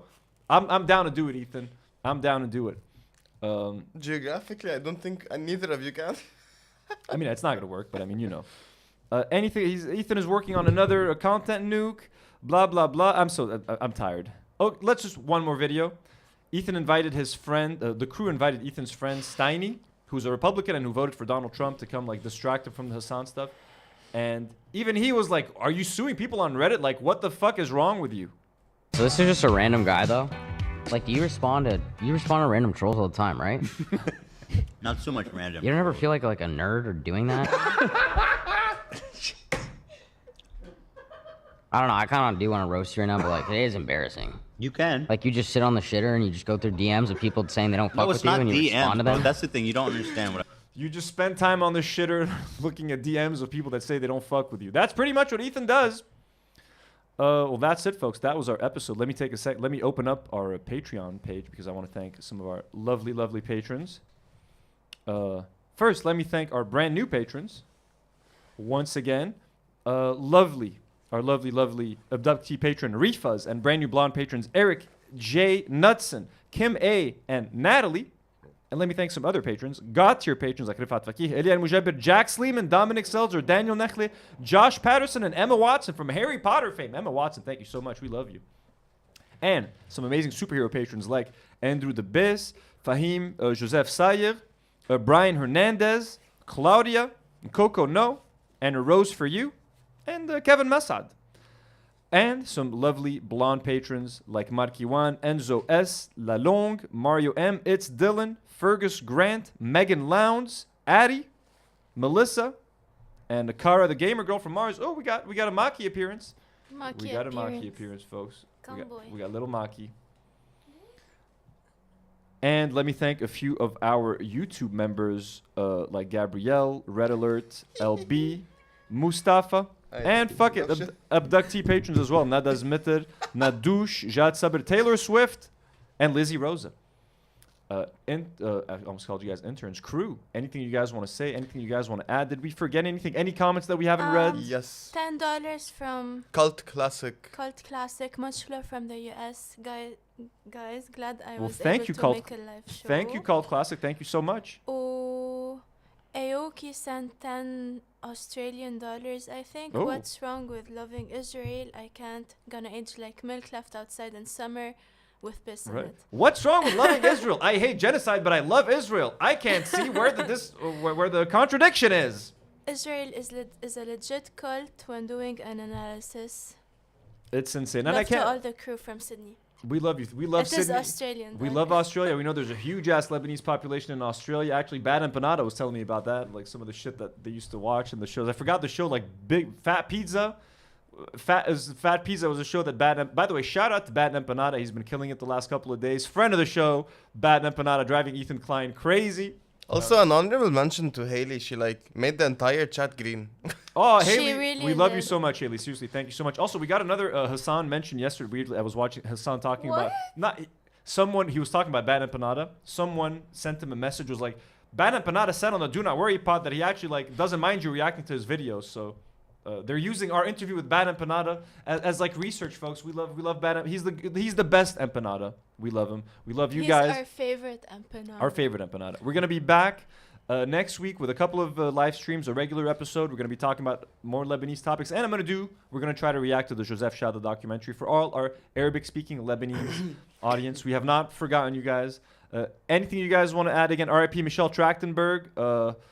Moonsong asked if that his grandma is asking if it's snowing in Lebanon, and they sent $3. Thank you so much for the $3. It has been snowing. Yeah, there was a storm last week, so there was a bunch of snow. So for like the ski community and snowboarding community in Lebanon is kind of happy that they can go back and partake in those sports activities. But yeah, it has been snowing, and it's even been snowing in like lower areas where it doesn't normally snow. It's been snowing.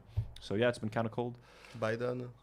I think we're done. We're gonna have some Dr. Food updates next week. We're gonna have some fun characters. We might do a Lebanese podcast, like tier list or like reaction thing or something. We'll figure something out. I'm sure Ethan is gonna give us plenty of content to talk about next week as well, folks. As always, here's just a quick reminder. Here's our Patreon. If you guys would like to support, pick a tier that's right for you. And with that said, we love you guys. And as always, do not worry.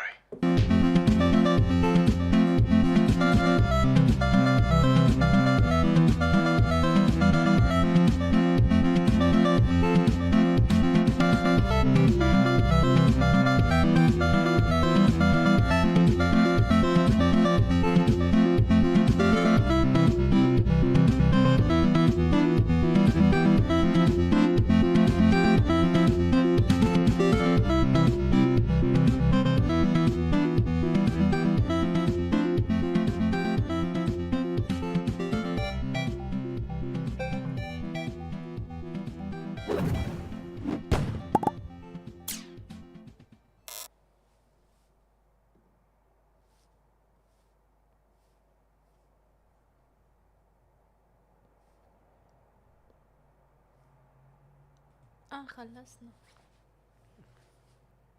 Now we're done. بس ما كان stop streaming. I'm doing it here.